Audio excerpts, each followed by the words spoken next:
closer? 1, 2, 3, 4. Yeah, that's good. Okay. That's perfect. All right, so we'll get started. All right. Oh, All this right, is exciting. folks. Yes. All right, folks, welcome everybody to 52 Living Ideas. Today is Wednesday, so it is Comprehensivist Wednesdays. We do this in collaboration with the Greater Philadelphia Thinking Society.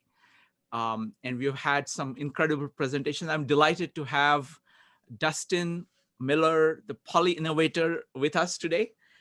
He has interviewed dozens of people, dozens of polymaths, and we are going to go through just a rapid fire look at key ideas of all these people. So we're going to be talking about a dozen of these people. So that's what we're going to do. All right, Dustin, are you ready to get started? Sounds good to me.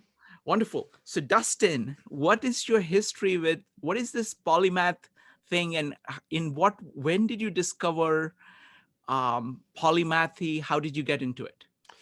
So I was talking to someone about this the other day where I don't know where I first heard the term polymath. It probably was when I was looking at Leonardo da Vinci, something like that. But I remember back in 7th grade even, I did a presentation on Leonardo da Vinci because I was fascinated by him even at a young age.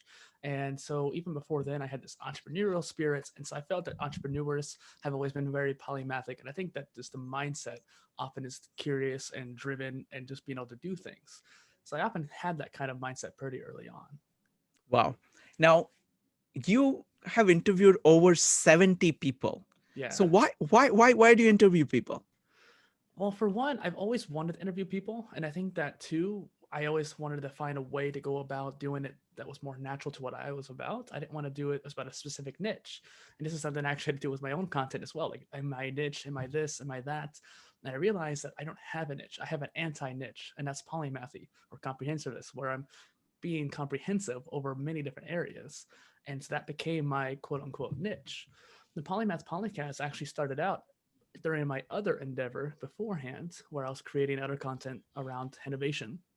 And then I eventually evolved into doing these solo casts where I was doing it by myself, just talking about different ideas. And during the pandemic, my podcast host platform created Matchmaker.fm, which is a podcast guests and podcast hosts meeting platform.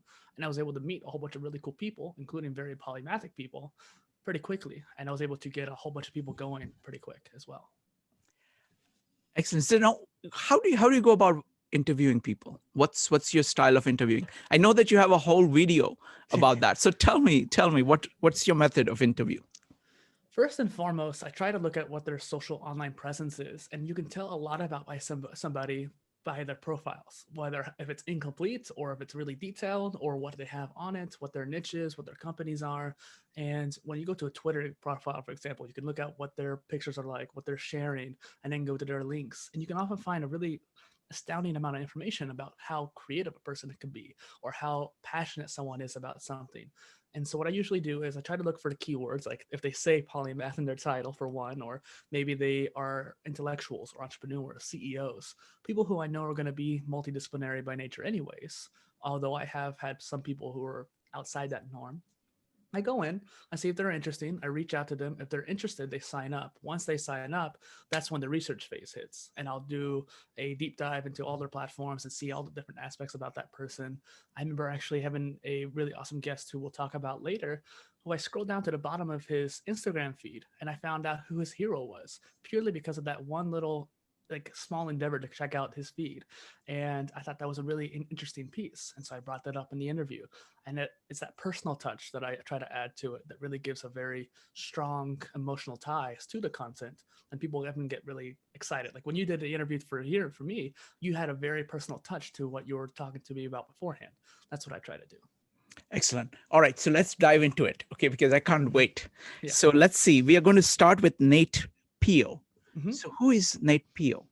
Nate Pio, we talked about superconnectors for the most part, and he introduced me to this concept. I think he read it in a book, but he is the host of the All In podcast, and he's kind of like to think of the likes of Gary Vaynerchuk or those other similar ideals. And he started doing interviews like myself earlier this year, and we talked about going all in on a problem. Like if there's a problem you have, don't just kind of go about it halfway. Try to go with full execution, going straight into that problem, seeing what you can do. And if it doesn't work, then you fail quickly and try again. And one thing that was really interesting about it is that it could be that kind of hyper focus that a lot of us polymaths have, where we're able to spend 12 hours on a project just because we're very curious about it. And I think growing that particular tree of knowledge is a really good example. Excellent. So, folks, what I recommend is that we are going to go through about at least 12 really big ideas that Dustin has found after talking to a dozen people. So please keep track of all the ideas that you find interesting, and you will have opportunity of discussing it both in breakout rooms as well as asking further questions. Right now, we're just going to run through these ideas, put all of these things on the table, but pick them up from the table and put it, take it to your own table so that we can feast on it later on. Okay. All right. So you said he talked about superconnectors. Mm-hmm.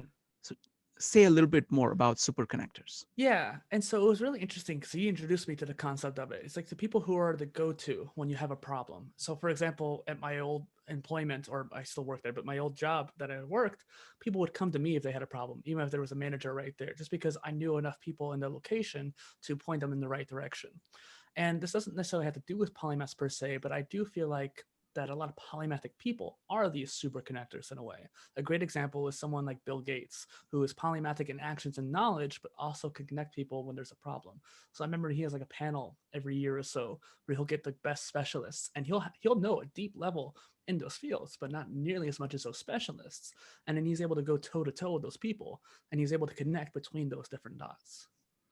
Excellent. I mean, the biggest example I know of is Paul Revere.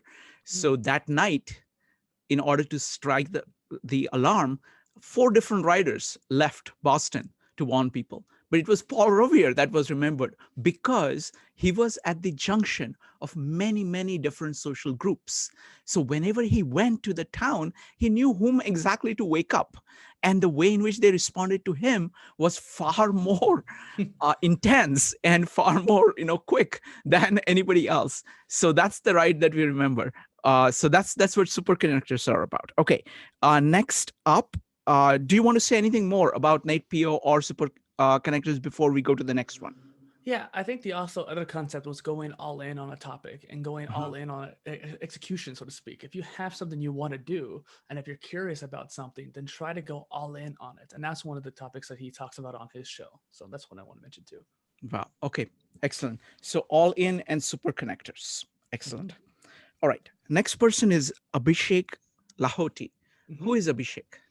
So he came on the show because of his extensive travel and work.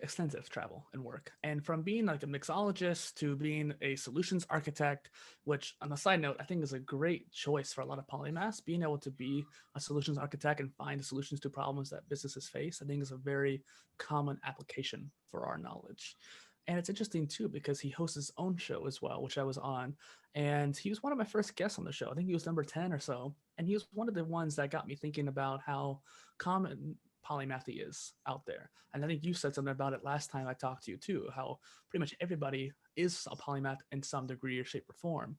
And in that conversation, one thing that's really interesting that came out of it is this idea of knowledge trees. So we're always thinking about digging a hole in one way, a trench of knowledge. And there's a whole analogy, I think, in the last David Epstein's book, Range, the last episode we were on. That one talks about how a lot of specialists go deep in one trench. And if that one trench has a solution to the problem to the next trench, there's no connection between the two. However, the analogy that me and Abhishek talked about was these trees, the trees of knowledge, how they grow up and the trees have branches coming together, and how the overlap between those branches can often have like squirrels crawling across.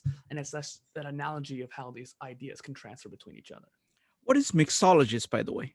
Mixologist is someone who makes drinks, like alcoholic drinks. Okay. So deep and wide. So that's very interesting. I mean, the way in which Buckminster Fuller puts it is macro-comprehensive and micro-incisive. So it's like being able to go both, wide in order to learn kind of general principles, and then bringing it to bear on the one thing. Okay. Do you want to talk anything more about the forests of knowledge or about your interview Yeah. with Abhishek before we go on?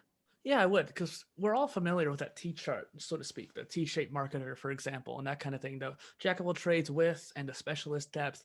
But the thing is, deep versus width, it's not the only things that we are. Polymaths especially are more than just one specialty or multiple trees. And that was the discussion that got me thinking more in line with that. And I think that too, if you can dig down one tree, if you can plant one tree more and try to water it, feed it, and get it to grow, and just I'll try to stop using analogies for the most part, but just focus on one skill area too much, then you'll lose the elasticity of that knowledge to going back to the other knowledge of that tree too quickly. So you want to kind of go back and forth to keep training them up. Excellent. Excellent. I'm also thinking of the ground. It's like it's a different kind of a ground that supports this entire kind of richness. So in that sense, a polymath is kind of cultivating the ground. He prepares this, he spends a lot of time on the soil, kind of the general principles from which many, many different kinds of life forms can grow. So I think that's a very beautiful analogy. Next person up is Brenden Kumarasamy. Tell me a little bit about him. Brenden was really cool because he has been someone who's even more prolific on the interviews than I have. It's really interesting because first and foremost, this guy is so dedicated. And I think he was one of the first people like I was on that matchmaker platform I had mentioned. And since the time we had joined, we've both been on a ton of shows. And the reason why he was on the show is because he has this Master Talk YouTube channel where he talks about presentations and speaking and just presenting in general. And I think that being able to convey ourselves and market ourselves is a very important aspect to polymathy and multi-potentialites, because a lot of people don't understand us. I mean, that's why we have this group here, so we can find people who are like us and understand us more. And I think it's interesting too, because it's a matter of branding for one, but also to just reputation and how we approach that. Okay. And what did you guys talk about? We talked about like his number one goal is to be the number one speaking coach in the world. And I think that goal may be too much for some people, but I don't have any doubt that he could do it. And I think that's a good example of what polymaths should go for as well, being able to go after a major goal in life and actually pursue it at full force, so to speak. Excellent. So you use the term purpose-driven leaders. So that's what he means by kind of choosing.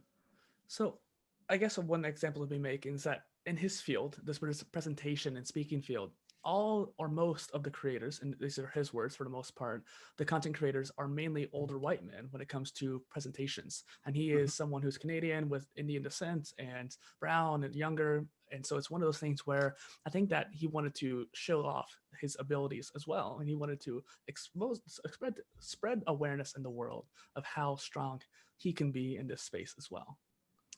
Excellent. That's his purpose. Excellent. Next one up is Sheppard. So Sean Sheppard, he is one of the more entrepreneurial people I had on the show, because I don't necessarily exclusively interview polymaths. I've interviewed people who are multidisciplinary in general, but I do think he exemplifies the polymathic mindset as well, especially with his companies, there's Growth Hacker and Growth Hacking Academy. Can't speak today. His Growth X and Growth X Academy. Those are two growth hacking endeavors, which is a term in marketing where you're finding unconventional ways of approaching a situation where you're trying to get attention. So for example, I know that certain companies would try to slip in, like Netflix. That's a good example. Netflix used to slip in little slips of like, hey, you can get a free movie every time you bought a DVD player. That's how they grew so big. So they would find so many different ways to growth hack their growth. Yeah. And so they were able to grow so big in this past 10, 20 years at this point. So what exactly is a growth hack? A growth hack is something, like I said, it's one of those things where they're able to find a way to get a whole bunch of growth very quickly. So a lot of companies, Dropbox is another prime example, where they were able to convince their users to have, like, if I say, I want you to join it, like if you join, we both get 5 free gigs on Dropbox or something like that of storage. They were giving away storage like crazy, like it was candy. And so people, this is back in the time of Hotmail, and all these people were trying to share these links to get more and more storage from people. And they were able to grow so rapidly through that one growth hack. Nice. Excellent. Next one up is Pete Senna. So Pete Senna is a force multiplier for innovation. And that's one of the terms he introduced to myself as well, this idea of a force multiplier. Ironically, despite my last statement before about not willing to work people, I think I talked to you last time about, is Pete is one of the few exceptions where I would actually want to work for someone like him. He's a really brilliant person, and between his systematic thinking as well as empathy, he's one of those kind of people who can make a strong leader. And I think those kind of strong leaders are able to exemplify polymathy as well. One thing I noticed is in the idea of when I interviewed him was that he founded many organizations, including Digital Surgeons, a creative consultancy, Think Forward, which is a group for future thinking people, quite like ourselves, I would say too, and Hopperton School, which is a school of computer science, and all these different endeavors were trying to improve certain areas and trying to bridge these maybe not so popular areas with one area together. And then beyond that, I think that we need to be more force multipliers in our life when it comes to polymathy. We need to be able to have that same idea of having that purpose-driven, and considering how complex things can get, we need to have that ability. What does force multiplier mean? Exactly, that's what I want to get to. They are tools to help you amplify your effort to produce more output. And so I think a lot of polymaths, for example, like Leonardo da Vinci, was constantly adding different paint strokes to his works, even up to his late age. I'm pretty sure there was even strokes to the Mona Lisa when he was in his 70s or 60s, in his late age, and he was still drawing and adding to it. And so it's one of those things where we constantly try to be a perfectionist about it. We have all these different ideas coming about from many different areas, but we're not actually executing or getting things done out of it. A force multiplier would be someone just getting it out there, using tools to amplify that and make sure it's done and out and doing something for the world. So I want to make sure I understand it clearly. Mm-hmm. So what is it? So what in what way is it multiplying the force? Can you give me one more example of what a force multiplier would look like? I do think that I need to teach myself more on the concept before I share too much information Sure. on it. But I do think that it's one of those things where if you can find an automation or system that you can work with. For example, I use Notion. Notion is a tool where you can create documents and databases and Kanban boards and put it all together. It is a tool that can help me exponentially create more content or do way more things in my life and organize everything. And I think that's a great example of being a force multiplier for my life, for example. Excellent. So it says there are tools that help you amplify your effort to produce more output. So something with a small amount of effort can produce a lot more. Okay, got it. Excellent. Okay, shall we go to the next one? It's Ranjit Marathay. Yeah, Ranjit. So he created a brand called Polymath Planner. It's a book or like a kind of one of those agendas you would get in school to help you organize your life. And it's one of those things where it accounts for goals, it accounts for hobbies, and just making sure you keep things consistent over time. And I found it really interesting, especially since he took that whole idea of being a polymath and ran with it for a brand. So to organize and be productive, successful, and keep track of various moving parts with a whole bunch of our brains like us, if we're comprehensive in our life, if we're focusing on so many different areas, we need a way to organize that and keep topics on hand and keep our focus on the right thing each day. Like you mentioned earlier, the macro and micro. Okay, very interesting. Very interesting. So he said, you mentioned that the idea that you learned from him is the notion of battle against your own ego. Yeah. And so it's one of those things too, where one of the quotes I have here of it, it's not what you do, it's how you do it. And I think a lot of our time where we're focusing on how we present ourselves, like I mentioned earlier, but also too, how do we do things? How are we going about it? How are we reacting to it? What are our emotions feeling? How are we thinking? Sometimes our emotions can dramatically affect us. And if our ego is getting in the way of that and of our self-awareness, it can be a very detrimental to our growth and progression. And a lot of these people that I'm talking about, we're all talking about progression, especially as a polymath where you're trying to do so many different things. It's hard to progress. And that's why they always say, jack of all trades, master of none. But the full saying extends to, but also sometimes better than a master of one. But that whole master of none concept is always getting in people's minds. And that idea of lacking progression. The ego is often the gatekeeper of that progression, I think. So what you're saying is that the ego holds you back. because it is trying to it's saying that it is reluctant to admit what you don't know. What is it? What is it that the ego does that stops you? Well, the actual title of that episode is more about having a heightened level of clarity. I think the ego is a partial Mhm. sub-theme of it, Mhm. and it's more about clarity than the ego. The ego prevents that clarity, so to speak. Mhm. And I think that having that self-awareness of like how is my ego affecting my emotions? If someone attacks my ego, it's going to make me feel defensive and get on a more angry tirade, or maybe something along the lines of maybe I'm hurt, maybe I don't want to think clearly because I'm feeling Mhm. that emotion. So you're lacking that clarity. That ego is blocking that clarity. Got it. So it was mostly, it was more about the clarity. Clarity. Okay. Wonderful. Wonderful. All right. So we are about halfway in the middle. So I want to just step back a little bit. So what has been this experience of interviewing so many people? What has it been like? Yeah, it's actually very exhilarating. Whether it's an entrepreneur or polymath or someone who is just multidisciplinary in general, everyone brings to the table a unique idea or their own take on polymaths. One of the questions I always ask is, what is a polymath to you? And I don't need a textbook definition. I need something like, what does it make you feel like? What does that concept really give you emotions about? And oftentimes it talks about like, hey, I do all these different skills or that kind of thing, but it's also, someone said rebels. Someone said being able to do things that they want to do. They don't have to stick to just one path. I think that's one of the biggest themes I've seen. Wow. Okay. All right. Let's continue on. I think we're making good time. So we'll cover everybody and then we'll open it up for questions. So folks, keep track of the ideas that you want to ask questions about. You will have full opportunity to do that. Next up is Michael Barnathan. Marco Barnathan, yes. So he was someone I was trying to get a hold of for a long time. It was interesting because I came across his project Polymath, which is a university for polymaths of sorts. And Wow. he made this almost like 8 years ago. And it's interesting because it was supposed to be one of the first hubs of polymathic people that I came across during my research over these past many years. And he created it with a mindset of a new way of approaching education. And so back in 2017 is when I first really started seeing it. And so every year I would go into that site and try to connect with whoever was there. And I finally got a hold of him this year when I was doing interviews, which is probably perfect timing. And he actually had a lot of other endeavors that are really interesting for people to check out as well.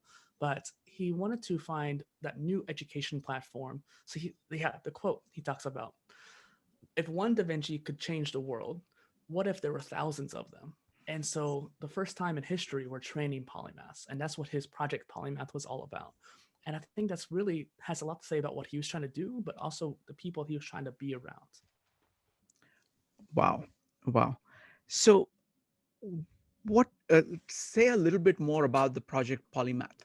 How did they go about, or is it still active or? No, Okay. it died out, I think, but it was one of those things because I think when I found it, it was already depreciated, but Sure. it was still a really cool concept. What was the approach that he was taking? What was he trying to do? And He how was was he trying, trying to do it? I think it was around the lines of like creating a university online. This was probably, I think, early 2010s when he created it. I didn't find it till like Mhm. 2016, 2017. But whenever he was creating it, he was trying to find ways to create courses that were interdisciplinary in nature. So you're not confined to just one subject per se, but using multiple subjects coming into it. Wonderful. Wonderful. Are there any kind of educational institutions out there for polymaths? I actually interviewed someone else named Nico Mhm. Hidari on my show recently, and he actually has what's called Polymath University, and he's trying to go that same path as well. Not to the same extent as Project Polymath was, but it was still very interesting nonetheless. Okay. I wish Wonderful. there was more because I know there's Yeah. some polytechnic schools, but Yeah, the good thing is that most polymaths are autodidacts. So the entire world and all the educational resources are there. So it's like the world is my university, all universities are my universities, all departments are my departments. So it's like you pick whatever. So I think most polymaths approach it that way. Yeah, one thing I will mention is something that I've been working on, what I call a modular degree, which is something I'm still creating. It's a future endeavor that I hope to be able to share with the world. But it's this idea of curating all those resources you find online. If we're already self-learners, then how do we organize that? How do we structure it?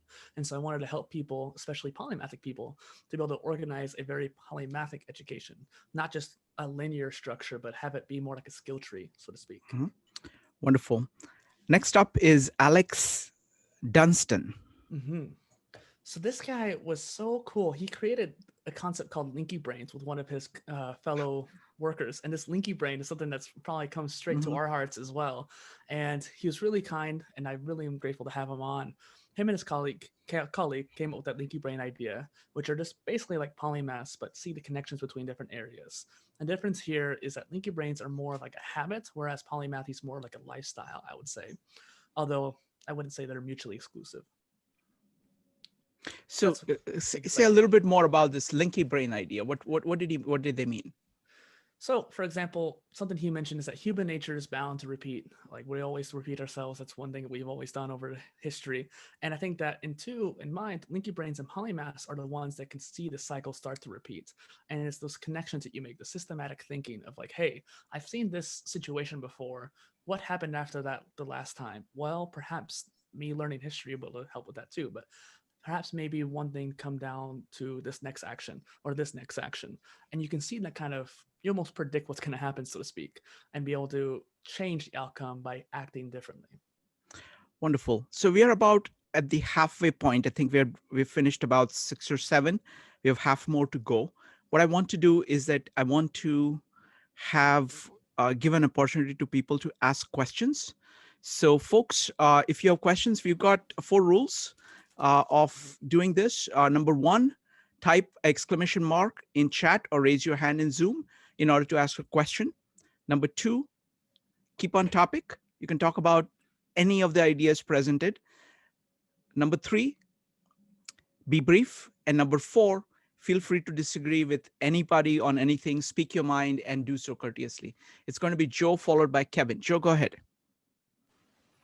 Hi, Dustin. It's a fantastic interview. I'm really enjoying this. So it's and you sounds like you have a lot of experiences that I look forward to hearing about the rest of them. One of the things you mentioned was the difference between somebody that was multidisciplinary and a polymath. And I was wondering if you could make that distinction, because that's sometimes I have a problem making the distinction between those two. I often see polymathy as someone with a more expert level of knowledge. And I think that Angela Catalissa and Michael Araki have very good definitions on what that can be. So I always refer to their work when it comes to like defining what a polymath would be. But I think that multidisciplinary can be as simple as someone who's a multi-potentialite or a jack of all trades or a generalist, and having them on this kind of spectrum of sorts. Whereas a polymath is someone with, like I said, like an expert level in multiple different areas, often quite disparate of areas as well. If that helps at all. Yeah. It does. Thank you. So next up is Kevin. Kevin, what's your question? Yes, thank you, Shrikant. My question for Dustin is, as a polymath way, what's suggesting for education system? If you design, what should be changing, get the education system better? Well, or subject. Yeah, what can we do to change the education system? I think is what you're trying to say, right? It's one of those things too, where around the world, we have different ways of approaching education. Someone brought to my attention how in Europe, a lot of courses take from other areas of knowledge. So when you're studying engineering, they might give you a little bit of history as well with it, and trying to give it that lens of contextual learning. And that's something that's only there. We don't really do it too much in the American system. Not to mention too, it's almost these silos where you have mathematics and science, but there's hardly ever any connections between the two. I think that if we're able to change that and how we approach these different silos and try to bring them together and be able to train that interdisciplinary mindset and become leaky brains as well, like Alex mentions, I think that's the best way to go about it, is to try to expand the silos. So next up is going to be Roxanne, followed by Barry. Roxanne, go ahead.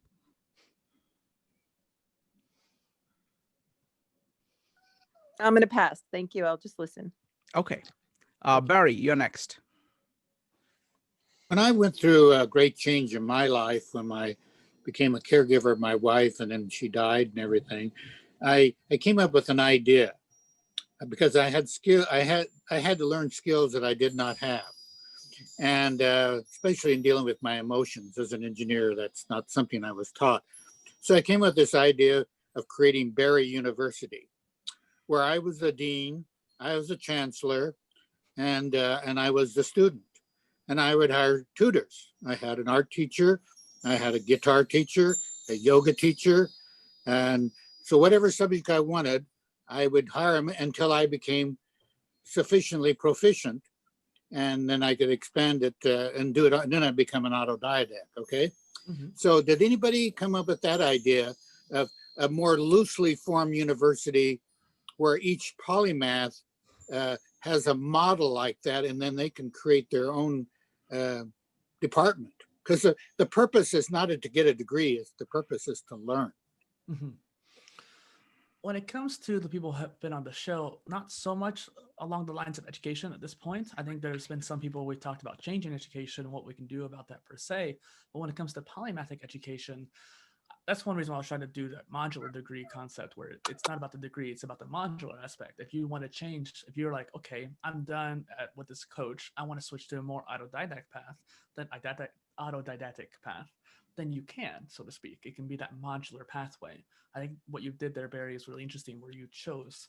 But also another point that you made is that you had mentors, you had people teaching you. That's always a good way of getting accelerated learning. So if you want to find a way to learn something quickly and effectively, getting a coach to see what you're doing right or wrong and telling you that, so that you can evaluate your own skills through that coach. And then once you're proficient enough, you know enough of that skill level that you can teach yourself from there. So I think that's something that's very interesting. Someone did mention this idea of a podcast university, which is interesting, where you kind of bring all these podcasts together to learn from that. But yeah. Barry, I love your idea of Barry University, with you being the dean and the student, and then you just hire anybody that you require, you get whatever resources you need, because I think that's really like autodidact, but using all the systems as resources while being an autodidact. I love that. Next up is going to be Jean, followed by Leon. Yeah, so it's quite interesting. Last time I actually mentioned to Shrikant about how to learn efficiently. I have this similar idea about knowledge tree. So we have all the information in the world, but it's all scattered.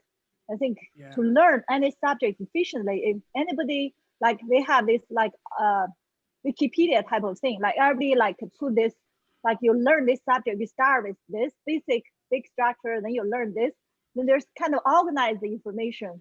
Then people can actually go there to link to all the things they need to learn certain subject. I think that would be such efficient. I think in the next area, the important thing is learn how to organize information. It's not like we have so much information. Like Google is very, I really don't like the way they organize information right now. It's just a tag, not structure. Like as architect, I think structurally. So I think there's a mean structure than their branches. So we need to think more like structurally instead of like scattered. Just use the keyword. I don't know what you think about that. I love your point there. I think it has to do with information architecture, of how you organize the information. And I think too, that's what I was trying to do with the modular degree and what Barry was trying to do as well. And I think that one thing that we need to be able to do, especially as society and teaching the new generation, is to be able to learn, unlearn, and relearn. And I think that is the skill that we need to have, because if you want to learn something new, whether it's the pathway that you're taking, if you need to learn this or that, we can look up pretty much anything we need to nowadays, but we need to be able to get rid of the old information and make room for the new, I would say, as well. I think that's part of the information architecture too, get an input and output. So Jean, one of the things, there are two recommendations I have. One is the work that has been done, by Encyclopedia Britannica. They have a volume called Propoedia. What it does is that it has the concept of this 10 fields, and they look at it as a circle with connections between these fields. And they have done, this is Mortimer Adler trying to organize everything of all fields together. So that's one attempt. Wikipedia also has entries on structure of knowledge. So if you see list of fields, things like that, and they have like 2 or 3 different ways of doing that. Those are all very good structures. I particularly like the Wikipedia, because I like both the structures as a good kind of starting point, because they're trying to solve, they're trying to cover everything, all of knowledge. That was the whole idea of encyclopedia that Diderot and people in France started, of saying that that this is kind of like the beginning of kind of excitement for knowledge. This is the time during the Renaissance, during Enlightenment, where people were saying, look, there is people, we can know things now. Science is there, and we are going to come into different areas. We want to make it accessible to everybody. So the first person to do that on a large scale was these people, it's called Encyclopedia project in Paris. And these encyclopedists, like I think Diderot was the primary one, and there were a whole bunch of people supporting him. They were the first one to do that. Then people, like Jefferson and other people were involved at around that time. They started, the first copy of Encyclopedia Britannica. So I have the first original versions of it. This is like 18th century version. They were also trying to do the same thing. Then the Mortimer Adler's version, he came up with the idea of Ropedia, which tries to summarize everything, and it gives you it actually offers you a tree, a far more comprehensive tree than anything I've seen. And Wikipedia has done kind of crowdsourced trees, different ways of doing the trees. So I would look at all of these things as a good starting point to start. Next up is If I Leon. may. Go ahead. One more thing on Gene's point there is that there's a couple tools, Rome Research and Obsidian, which are kind of these note-taking kind of tools where they link together different points and ideas. I haven't had a chance to use them myself, but I just wanted to mention that out there for people to look up, because if you have an idea in one particular note, it can relate to another one, and it almost acts like a second brain, so to speak. So that's really Wonderful. Thanks, Dustin. Next up is Leon. Leon, go ahead. Oh, this has been a terrific and fascinating talk, and I want to ask, I'm curious as to what the lifestyles of polymaths are, because they're living a very unconventional life. They also need to take care of their own health too, but they have so many overwhelming number of passions. So how do they live their life day to day? I think, well, you're asking like how did my guests that I've interviewed live their lives, or just in general, do you think polymaths? Either way. I think along the lines of polymaths just have like that curiosity drives them to do many more different things. As we all know, being able to be excited enough to go do that new challenge, engage with that new idea, I think it is a little bit difficult, and you have to have a little bit of courage as well on top of that. I think the lifestyle changes because of that courage and curiosity. You start doing more things, and that kind of cycles more. The more you do, the more people you meet, the more connections you have, the more superconnectors you can run into. And so I think the lifestyles get improved quite a lot more. And I think in order for a polymath to be successful, there is a level of organization and like information architecture, like we just mentioned before, of your own life, having a life operating system, as some of these productivity gurus call it, to organize your endeavors to do more things. Wonderful. Leon, great to see you here. And Leon is he's very good at the Carl Jung's cognitive functions and things like that. So I look forward, Leon, to have a meetup just for you on this channel. So Awesome. Look forward to that. Next up is going to be Toby. Hello. I really enjoy listening to this talk. I'll be honest, 2 hours ago, I'd never even heard the term polymath before, so I'm learning quite a bit. But I feel like it resonates with me a little bit. But something that I struggle with is everything fascinates me, and I want to learn everything at once. And so I'll start like an audiobook or a passive training, but then it's like I switch subjects so often. So I was kind of wondering how do polymaths deal with the fact of wanting to learn everything at once and actually like sticking on a topic long enough before switching off to something else. For one, I do think it has to do with how you learn. And I think that's a great question, because I think even everybody can learn better, to learn how to learn better. I think it's the first thing is learn how to learn how to be an autodidact and being able to absorb information effectively. Because if you spend an hour of deliberate learning, that's going to be way more powerful than 4 hours of learning that subject. And 4 hours is a long time to be spending on just one thing. If you're splitting your attention 8 different ways, well, then you can't spend eight different sessions of 4 hours. So organization of what you're interested in first, and that's the whole idea of the modular system as well. But I think that being able to have that idea of macro and micro focus, having an understanding of where you want to go, what's the broad set of skills that you want to have within the next year, 5 years, or 10 years, trying to break it down into more organizational execution matters, and that way you can get into micro sense. What do I need to do this month, this week, today? Like, for example, today I might need to go learn how to set up SEO on my website or something like that, and try to figure out what can you do today, this moment, to get towards that bigger goal, the more macro. Wonderful. Toby, one thing I would like to add is that my favorite resource for learning how to kind of navigate many things is a book by Mortimer Adler called How to Read a Book. And if you go to our YouTube channel for 52 Living Ideas, there are 2 different programs we've done on that. So that's a good place to start. How to read a book. Don't read a book without reading How to Read a Book. It's basically what it does is that it solves the problem of saying there are 20 million books out there. What is the best way of making most of them?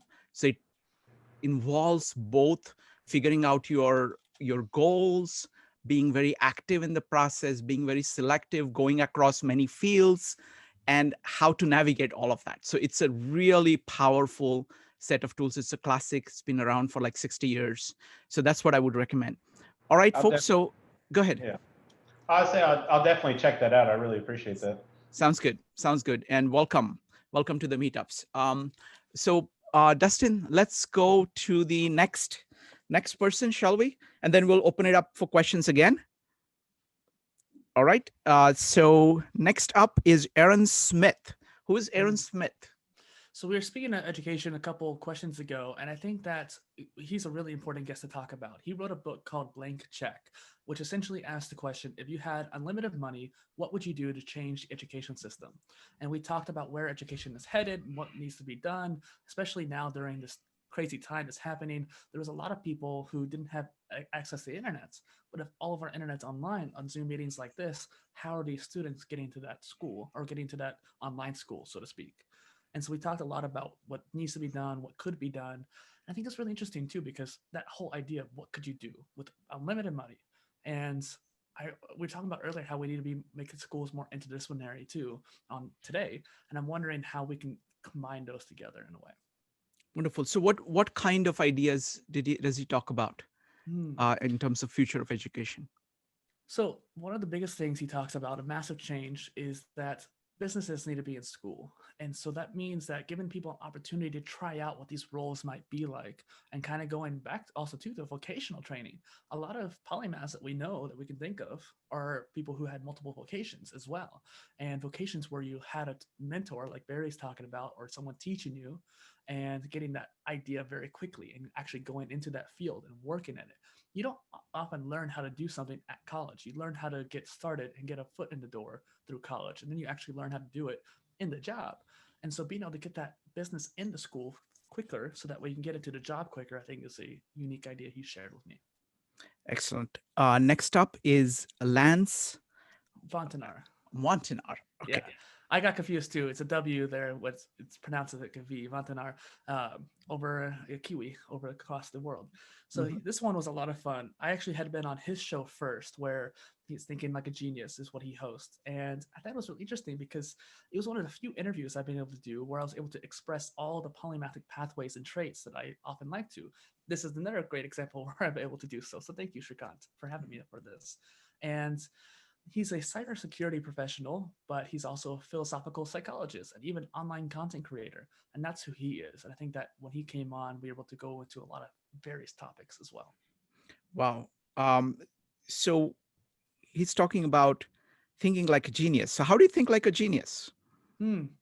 So some of the things he talks about in the show is cultivating a growth mindset, using principles and frameworks to guide your life. And I would often say like mental models as well. And that becoming an Einstein is not as far out as ideas people might think.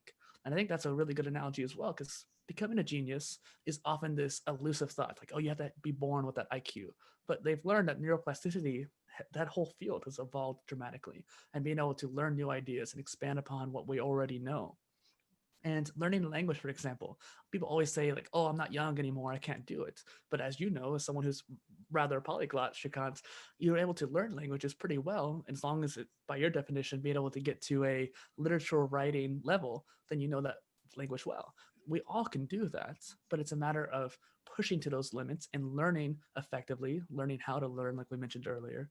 And I think that same idea goes to polymathy. It's not that far out of a concept. We just have to work towards it and organize our life towards that idea. Excellent. Next up is David Birss. David Birss. So Dave Birss was on creativity. That's what our main topic was about. And he is the master of creativity. He's a speaker, an online trainer, internationally renowned creativity and innovation thinker. And so we talked about how curiosity is a skill. And we can always find a different way to solve a problem. And so some of the ideas that he was talking about is how you can cultivate that skill. Some people thought that curiosity is like you're born with it or you're not. Or if you have curiosity as a kid and then it dies off because of how society pushes you down, perhaps it's one of those things too where it's not dead forever and you can build it back up. And the more you do it, the more it snowballs. Wow. So what does he think is the heart of creativity? Curiosity? Learning is curiosity as a skill? Say a little bit more. Mm-hmm. When it came to what we were talking about too, it was interesting how it was all about coming together and organizing how people thought in business, because he was a very business-centric person. And I think that what was really engaging about it is that you have to say yes to opportunity. Like we mentioned earlier, if you're doing more things, if you're putting your hands in multiple different cookie jars, you're going to be indulging in that curiosity just little by little. And the more you do it, the easier it gets and the stronger that curiosity skill gets. And I hope that answered your question there. Wow. Yeah, that's pretty good. All right. Next up is Jesus Najera. Jesus. So Jesus. Okay. Jesus. Yeah, it's all good. Okay. I met him, or as he's called online, Set Zeus, because that's was his like personal brand name. He created this brand around young polymaths, where he started writing articles about how these great polymaths like Benjamin Franklin or Leonardo da Vinci, how they were when they were younger. Someone like, let's say 18 or 20 age. And I think that's a very fascinating take, because some people were asking earlier too, like, how do you become one and how do you do this? Well, let's look at the people who've done it and look how they structured their lives. Benjamin Franklin's been known to have this crazy sleep cycles and very strict time management schedule. And how did they develop that? How did they learn about that? What did they look at to organize their life? And that's what he was doing for a lot of his content. And I think that a lot of great innovators too have a unique system. What can we learn from that system? Wow. And you mentioned that being authentic is something that you guys talked about. Say something more about that, please. Yeah, so let me look at the title just real quick, because Jesus was going more along the lines of authenticity, because we actually kind of disagreed on what polymath would mean, because a lot of people have thrown around that term polymath, kind of like entrepreneur, where it's kind of like a marketing word, and people who often are trying to throw it around aren't necessarily being authentic to it. And I know that that's why I try to say that I'm not a polymath just yet. I'm becoming one, because I'm trying to make sure that it's not an ego getting in my way, so to speak, and being authentic to the idea of being a polymath and trying to go towards that ideal of doing many different things. If you're not quite there yet, then try to be careful about that, I guess is what he was kind of going for. But being authentic is about being true to what you're actually trying to do. If you want to do something, don't do something else because someone told you to. Be authentic to who you are and what you're trying to go after. Wonderful. I think that courage, fundamental courage of kind of being true to yourself and actually kind of expressing everything that is you. I think in spite, in face of whatever opposition that you might face, because it's very easy to kind of take kind of off the shelf solutions, which are all, out there, but kind of saying, okay, no, this is who I am. So this is what I need to do. It does take a tremendous amount of courage and authenticity. Next up is Mark Shaefer.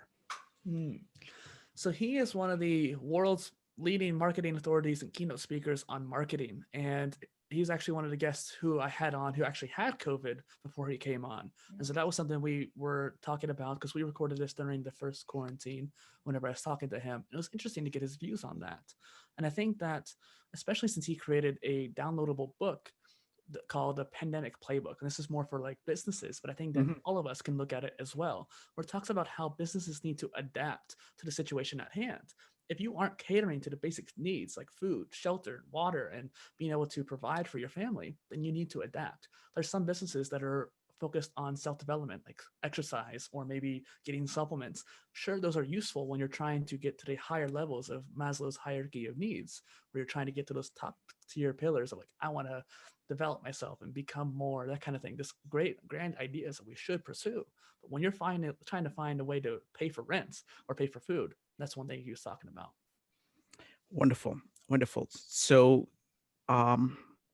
that was the last one in the list. So now let's open it up for more questions. I know that Jeff and Neka have already signed, put themselves in the line, but if you have questions, go ahead and type exclamation mark. So what we're going to do is that we're going to do questions now, Q&A now, then we're going to do breakout rooms for 20 minutes so we can discuss, all these ideas in small groups.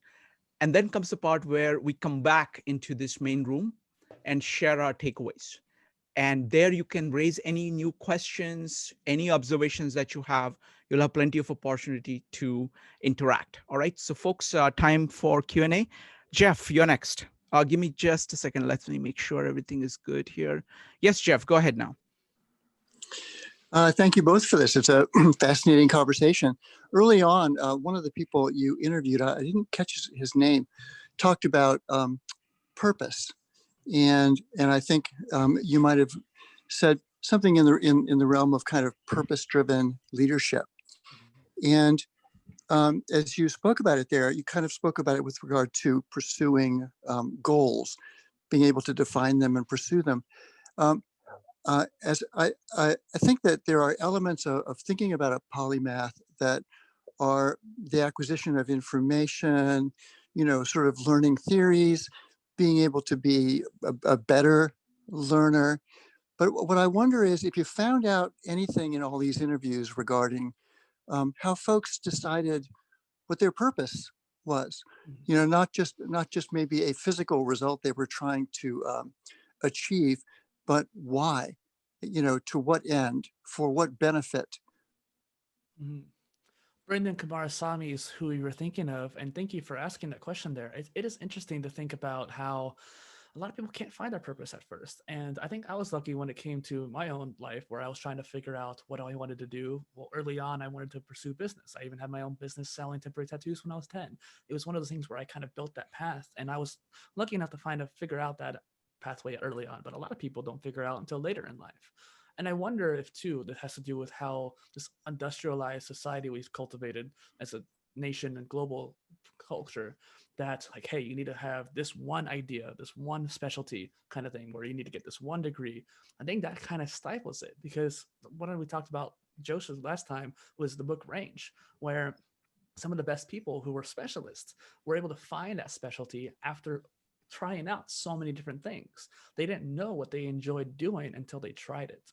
I didn't know that I was going to enjoy teaching, because that's something we'll go into later when we talk about what I do, but I didn't know I would enjoy teaching swim lessons, which is something I've done for almost a decade now. And once I tried it, I loved it. I dove into it, and I did way more after that. And so I think it's a matter of trying and indulging that opportunity and curiosity. Wonderful. Let's do one thing. Let's first talk about what you do, and then we'll open it up for questions again, okay. So that people can ask you questions about that as well. So Dustin, so what do you do? Well, I'm here because of PolyInnovator, which is my personal brand around just creating polymathic content, as well as diving into various different aspects that I wanted to create. So for example, I wanted to create a foundation for all the future careers that I wanted to work on. So we talked about earlier creating systems. This is my attempt at making that system. And so, for example, right now, I've been focusing on self-education through that modular degree. The next phase might be more around polymath exercise, as I call it, because I want to take a interdisciplinary approach to exercise, kind of like how CrossFit is, because my background is in fitness. I grew up working as a lifeguard, then I became a swim instructor, I became a water burst instructor, move your joints, which is the arthritis-based class, and then eventually personal trainer, and all these different physical realm stuff that I want to be able to share that knowledge in that area. And I love teaching, I love being in the pool, and I expanded upon many different aquatic fitness exercises and regimens as well. Wonderful. When you get a chance, could you put a link to your website so people can check it out? Wonderful. Neka, you're next. Hi. I'll just jump right into my question. So you touched on this, I think, throughout the discussion so far, but I wanted to ask, what were, across all of the polymaths that you've interviewed, what are 2 or 3 or 3 to 5 characteristics that you think they all share? That is an interesting question. And I think that one thing we've come up across a lot today in our conversation is curiosity. I think that that's one thing that is really is important to kind of drive home, is that being curious, even if it's just a little bit, and indulging in it and trying to learn more.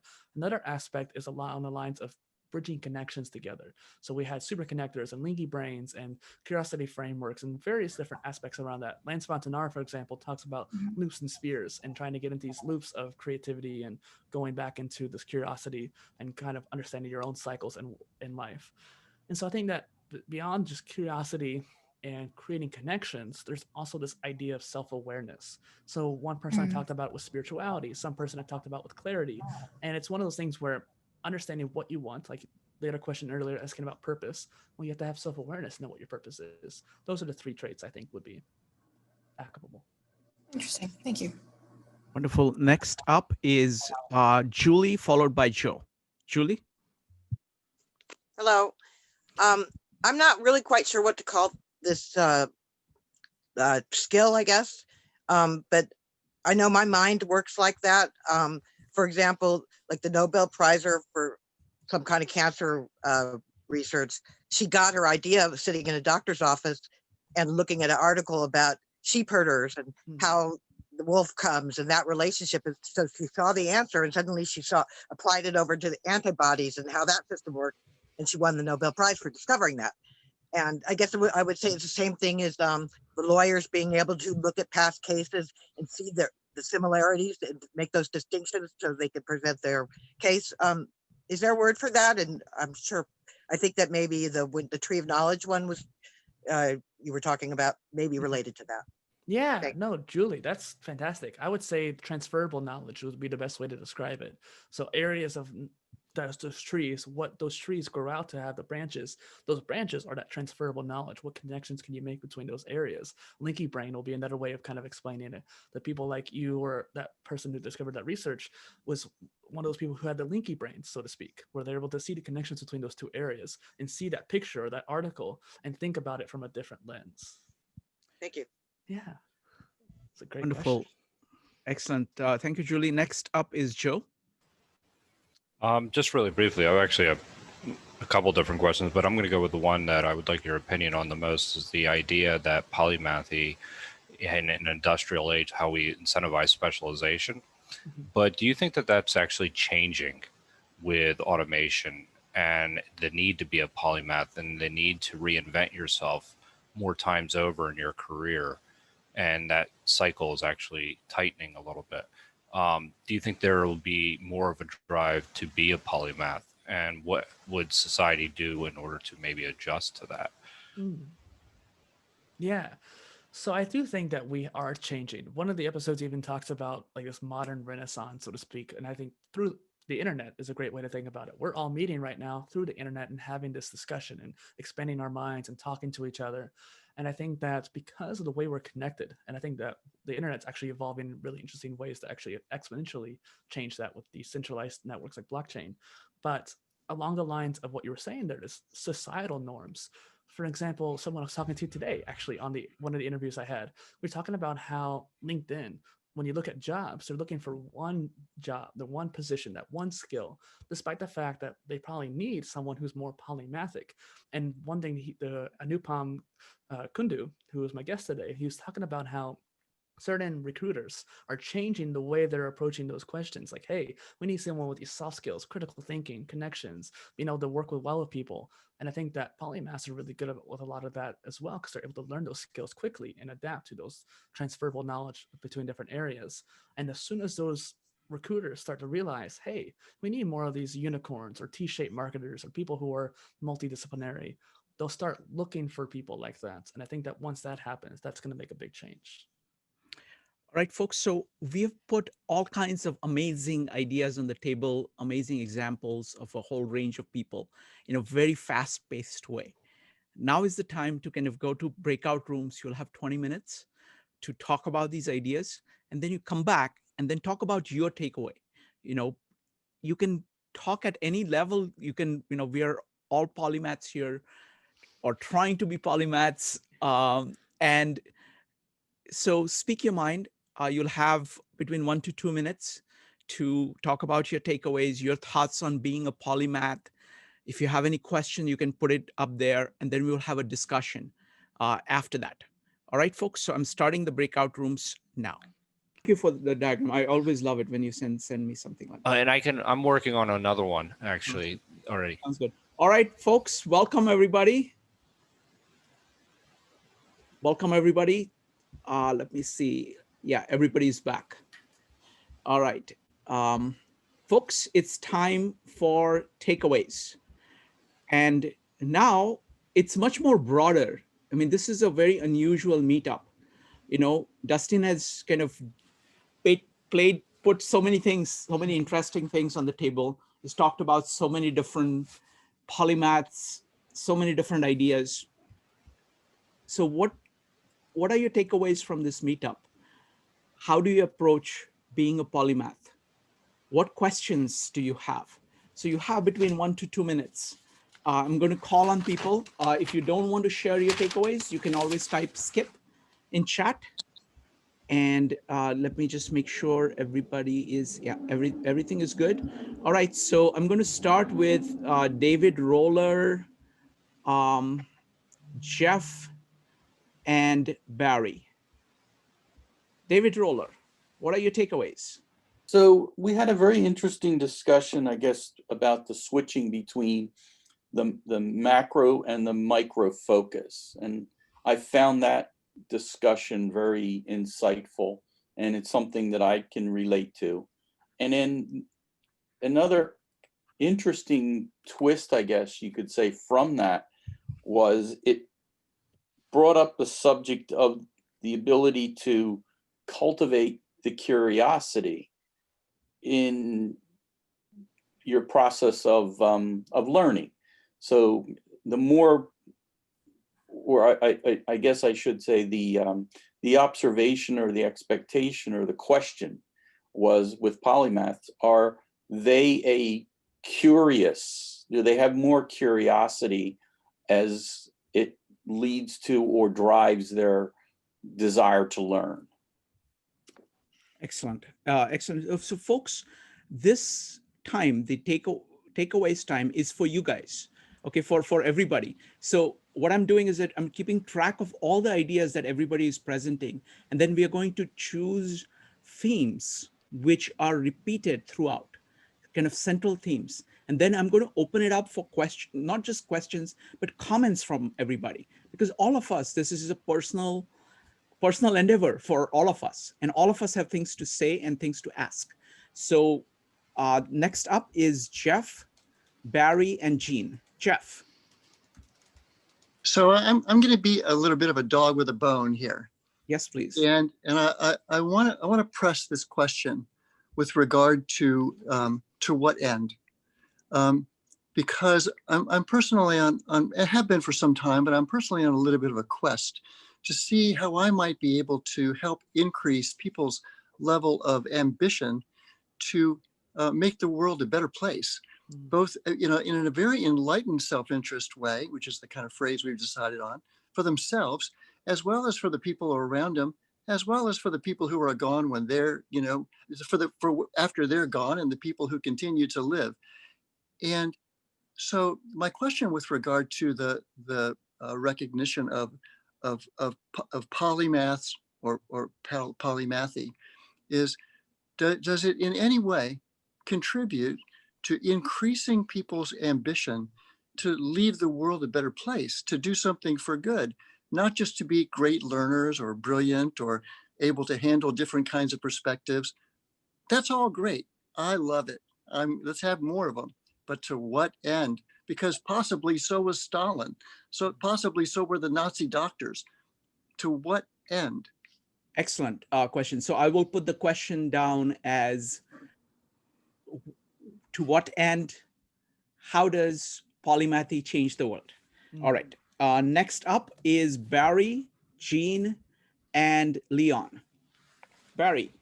Yeah, well, one of the things that I took away was, and we had a discussion about this, and it kind of devolved, not evolved, devolved. And the discussion was on how to be more effective and efficient in your learning process. Dustin didn't touch too much on that, but what would be really interesting is learn from all these polymaths how they each individually, is it based on are they a visual learner or kinesthetic learner or whatever? And so we talked a lot about golf, and then we went to talking about dreams, and I talked about my dream, and it devolved talking about what I wear for shoes, and I don't wear shoes. Mm-hmm. So we went from the loftly to the bare feet. Okay.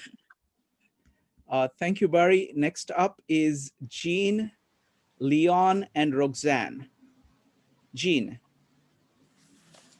Yeah, we have a great discussion. I think the great thing about the people, either they think they're polymaths or not, I think in this group, people are interested in life philosophy.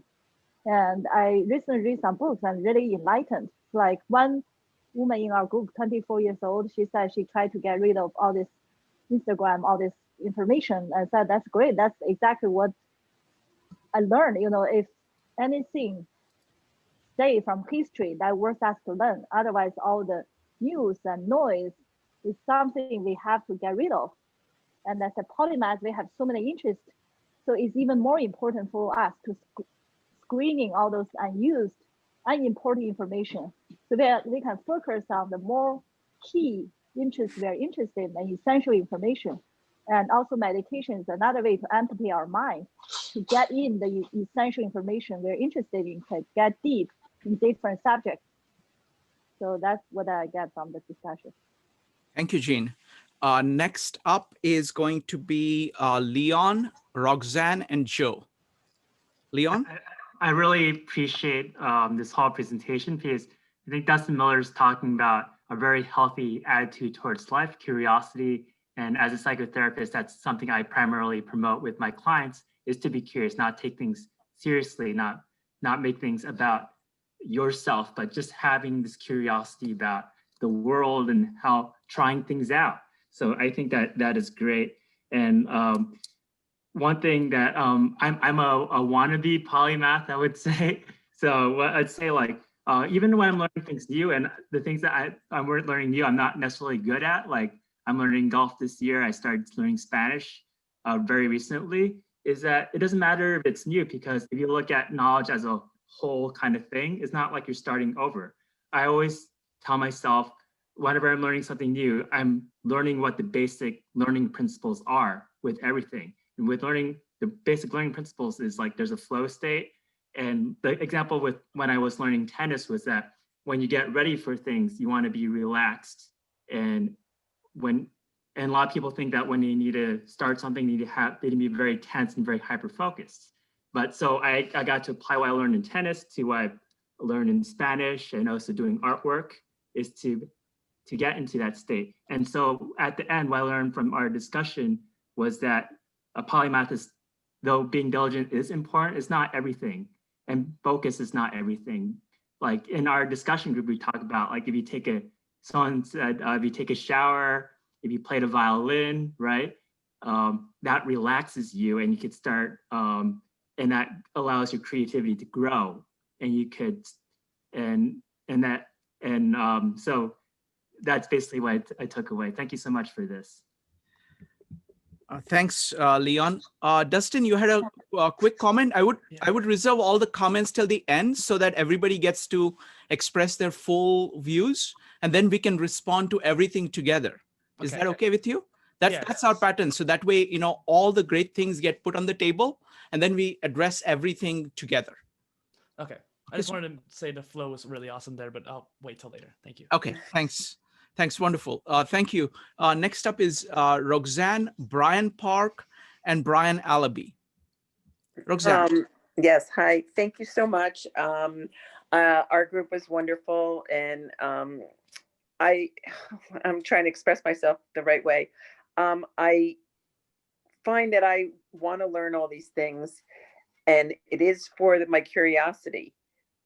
but it's not just for that. I think my life has been about service. So when I go to learn something, I want to apply it. I want to apply it to the people I love. I have a family, I have children, I have clients, I have students. So for me, I want it to be driven by a need to do something with it, not just to know it. I want it to help people. But that's my life purpose. So it is very interesting, like the difference between the quest for knowledge sake and the quest for knowledge to, like the first man said, to change the world, even if it's just one person at a time. So it's been very interesting. Thank you. Excellent. So we have already amazing themes coming up. When one is the theme of curiosity, one is the theme of service. How do you apply this? How do you use this to change the world? Next up is Brian Park, Brian Allaby, and Sally. I really like the theme of curiosity. I listened to one of his podcasts with Anastasia Marchenkova, and they talk about when you have a passion for something, it's because you're good at it. And why are you good at it? Well, you're curious about it. And I really like Leon's point about being more childlike. And I think that applies throughout our entire adult lives. We need to learn to be more childlike again. It's the key that I've found in other books I've read. But yeah, I really like the whole emphasis on maintaining curiosity and following what you're curious about. Wonderful. Thank you, Brian. Next up is the other Brian. Brian, are you there? Okay, next up is Sally, Michael, and Linda. Sally. Well, thank you, Shrikant, and thank you, Dustin, for putting this together. And I've just, there's this whole wealth of information out there that I can't wait to explore in Dustin's Polycast. And two things for my takeaway are, one similar to what other people have been saying about curiosity, but also I think a lot of us have a lot of curiosities and are pursuing them. But I think one thing I'm really going to look into is, I think it was Ranjit's Polymath Planner, because I've yet to find a planner. I mean, I have my lists that I work out every day, but I've tried a few different planners, but they just don't seem to encapsulate enough projects in the right way and looking at the processes. So I'm really interested in seeing if that guys does it. So thanks for introducing that and all of the other concepts to me, Dustin and Shrikant. Thank you. Thank you, Sally. Next up is Michael, Linda, and Mark. Yeah, takeaway is like, I agree with Jeff, how can we make more people care and use their abilities for good, be a force for good and things like that. And that's what I'm thinking about how do we create a learning society. And I call myself Captain Future because of Bucky Fuller's call for us to become crew members of Spaceship Earth, and I'm a captain in that. So that's what I'm always interested in. Thank you. Welcome, Michael, and we'll definitely pick up that as a theme because that is coming up repeatedly. Next up is going to be Linda, Mark, and Dave. Linda. I feel very much the way Sally did, that Dustin this is an excellent presentation. You've provided a great deal of information, which now I want to investigate in more detail. Thank you very much. Thanks, Linda. Next up is Mark, Dave, and let me see, Hugo. I'd just like to say thank you, Dustin and Shrikant. This is great meetup. This is my first time coming to this particular meetup. I really enjoyed listening to the presentation tonight, and I like the interactive nature of this format. I was in a breakout room with Leon and Barry and a lot of other folks, and had a very interesting conversation with them, talking about some of the things that the polymaths, how they get into the zone, how they get into the flow of being able to kind of make those connections. I never really considered myself to be a polymath, or an aspiring polymath, I guess, as Dustin kind of pointed out earlier. But it seems that I always have a little bit of interest in everything, or sometimes I don't know it'd be interesting. I just go to lectures. I live a few blocks from the Free Library if you're in Philadelphia. If somebody's selling a book, they're going to be there. So I just go. We go there. You find that there's people that are going to tell you about 3 other things that sound just a little bit interesting. Listening to Ken Jennings the other day in an interview, the guy who really has kicked butt in Jeopardy. And he said that that's how people who win on Jeopardy, that's how they are, is that they find something interesting, just a little bit interesting about everything. And I think that's really important to me, at least. And it'd be great if we could figure out a way to help maybe have more people just find a little bit of interest in everything. I think people would be happier. I think people would be more understanding. I think people would, in general, have happier, work better together. And if that's a skill that we can somehow teach to find something interesting in everything, I don't know how to do that, but that would be a gift to future generations. Wonderful. Thank you. Thank you very much, Mark, and welcome.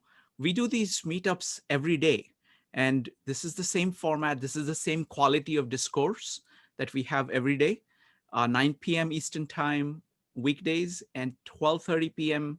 Eastern Time and 2:30 p.m. Eastern Time on Saturdays and Sundays. Cover a whole range of topics on psychology, philosophy, and self-improvement. Next up is going to be Dave, Joe, and Hugo. Dave.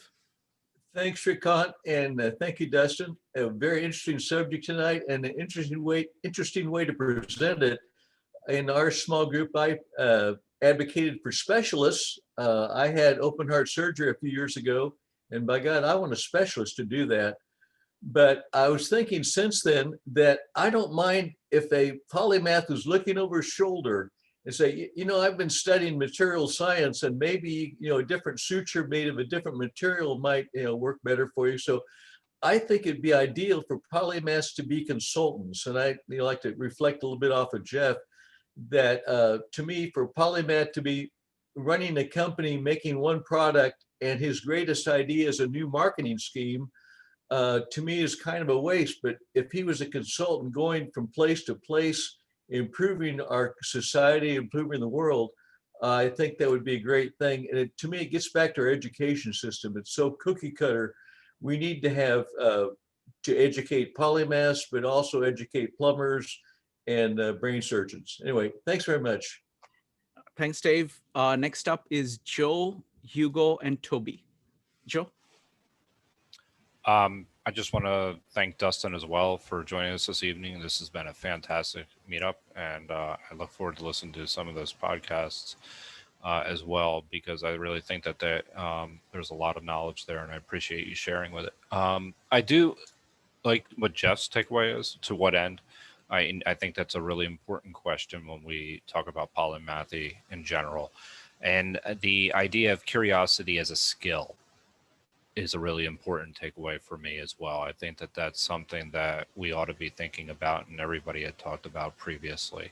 And there are a couple of others that, that are just general knowledge ones, specific to the idea of automation that I talked about a little bit earlier. So, but I have multiple takeaways, but everybody's pretty much covered them. And again, thank you to Dustin and Shrikant for presenting this evening. It's really been fantastic. Thanks, Joe. Next up is Hugo, Toby, and Kevin. Hugo? Thank you, Shrikant. I'm not sure if probably, you may cover this during the presentation, because I know we're having a conversation with a friend of mine here. So kind of like, we missed some part of the meetup, and apologize for that. It's not out of disrespect or anything. It's just like, we had a conversation about, like, does talent make a person a polymath?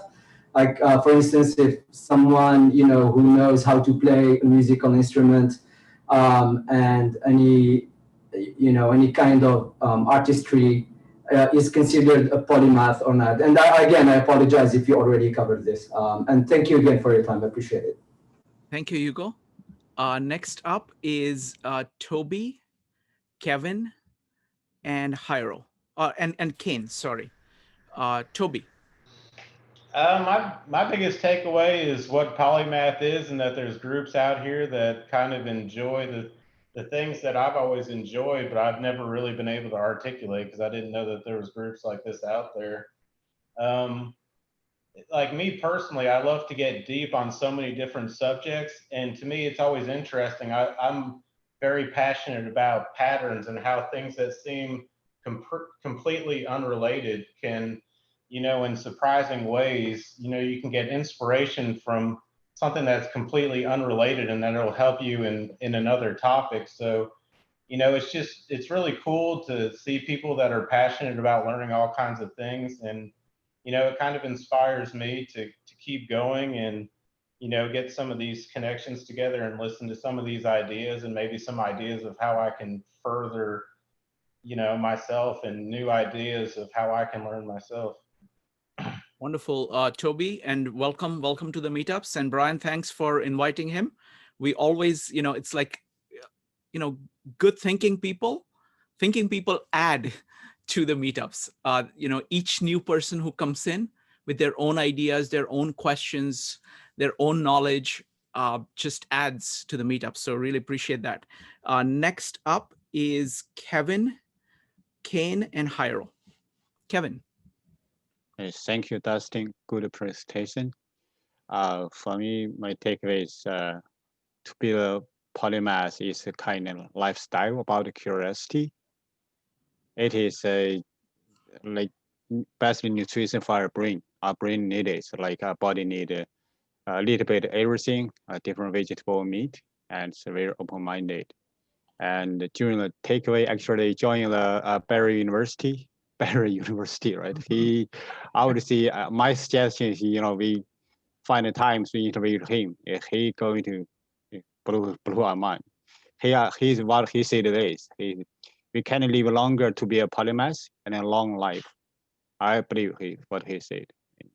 Yes, Kevin, I think the admissions to Barry University are closed. You will have to start a Kevin University. Slowly, okay. University. Next up is going to be Kane, Hiro, and Neka. Kane.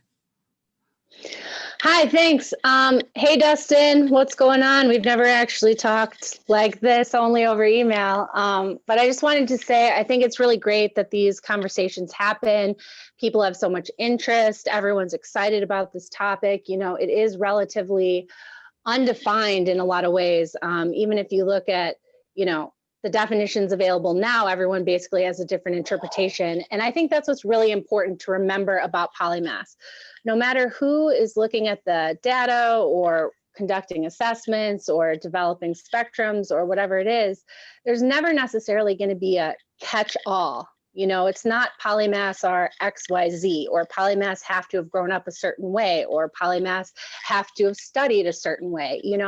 Everyone is uniquely different. And I think it's important for people to just be having these conversations and learning as much as we can about the different types of polymaths, because what we can learn from them is not so much what they do or how they do, but why they do the things that they do. And that's why I really appreciate these kind of conversations.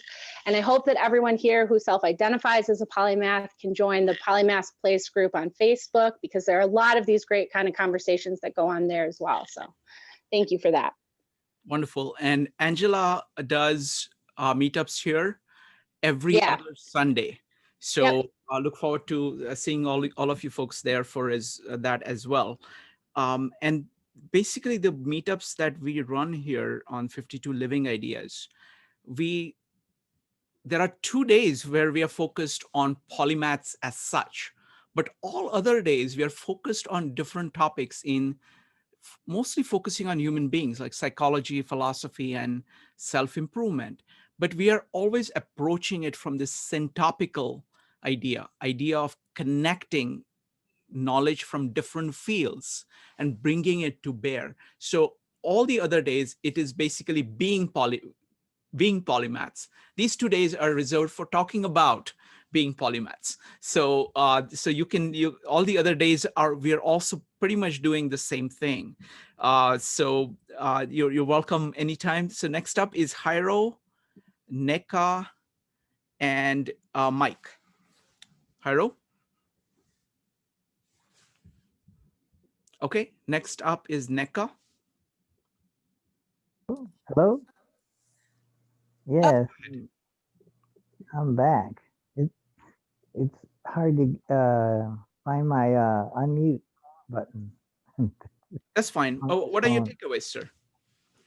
Yeah, I was thinking about if it would help to for the field of polymath to study the strategies that polyglots use, like people that are aficionados or interested in learning more and more languages, like they maybe they have a certain strategy, like for a month I'm going to focus on primarily on this language, but I'm going to keep brushing up on the other ones, and so I guess they have to understand how languages work, and so I wonder if those skills could be used to become a better polymath, what polyglots use. Thank you. Thank you, Jairo. Next up is Neka, followed by Mike. Neka? Hi. So this is like my first meetup like this, and I feel like I've gotten a lot, which is awesome. Because I've always felt like I couldn't find a group of people like this to identify with and talk with. So this has been really, really great discovering this. But as far as takeaways go, I feel like the key word for me is curiosity, and intellectual curiosity at that. And maintaining a childlike wonder for the world. I really identified with what Brian said earlier about the childlike curiosity thing, but not only that, but he said people become good at things because they're passionate, or people are passionate about things, and that's how they become good at things. I also wanted to add to that not being afraid of being bad at things as well, being open to failing, being open to the fact that I don't know anything about this, and following that, and following the fact that there's a lot of growing pains with learning new things, and digging deeper into topics, and kind of the pain that it takes to become more advanced in topics is as important as following things that you're passionate about and being good about. So that's it. Wonderful. Thank you, Nika. So just to give you a flavor, folks, of what is the range of things that we do. So for example, tomorrow we are going to be discussing ways of handling chaos in your life from Jordan Peterson. On Friday, we are discussing addressing fear, lessons from the Little Prince. On Saturday, we are going to be talking about how do you project your self-ideal and aim directly for it. What is involved in projecting your own personal self-ideal? We are also going to be talking about the function of art in human life. On Sunday, we are going to be talking about the theme that you need to face your darkest negatives, fears, etc., in order to get past it into light, through darkness to the light. It's a Jungian theme. We're also going to talk about the role of fairy tales interpreted through the Jungian lens. On Monday, we are going to be talking about the value of definite purpose versus drifting, based on a book by Napoleon Hill. So that's what is coming up. So that's the range of things that we do. Mike, sir, I'm going to yield 2 minutes to you, sir. Mike, are you there? Yeah, I just have a couple sentences this time, strange as that may seem. I need to be as much of a polymath as I need to be to solve the problems that I get where I'm planted. And that toolkit sometimes may look expansive, it may look like it's not enough, but I got to solve the problems of my life situation where I am, and that may make me a polymath, or it may make me a specialist. Wonderful. And that's it. Thank you. Thank you, Mike. That was the shortest comment you've ever made, and always, very perceptive and great comments. So folks, I see three themes that are repeated in everything that everybody has said. One is the hallmark. It looks like, curiosity is the hallmark of the polymath. So we need to discuss, curiosity. So that is the hallmark, what is a polymath? Second is the question of why. What's the purpose of being a polymath? What can it do for the world? And third is how. All kinds of techniques like planners, learning methods, removing distractions. How do you do it? So those are the three themes that I want to follow up on. So, so folks, we'll start with curiosity. And then we will, Dustin, do you want to start off your take on curiosity? Anybody who wants to say anything about curiosity? Now, we're just talking about curiosity now, okay? If you want to say something about curiosity, or if you have any question about curiosity, go ahead and type an exclamation mark.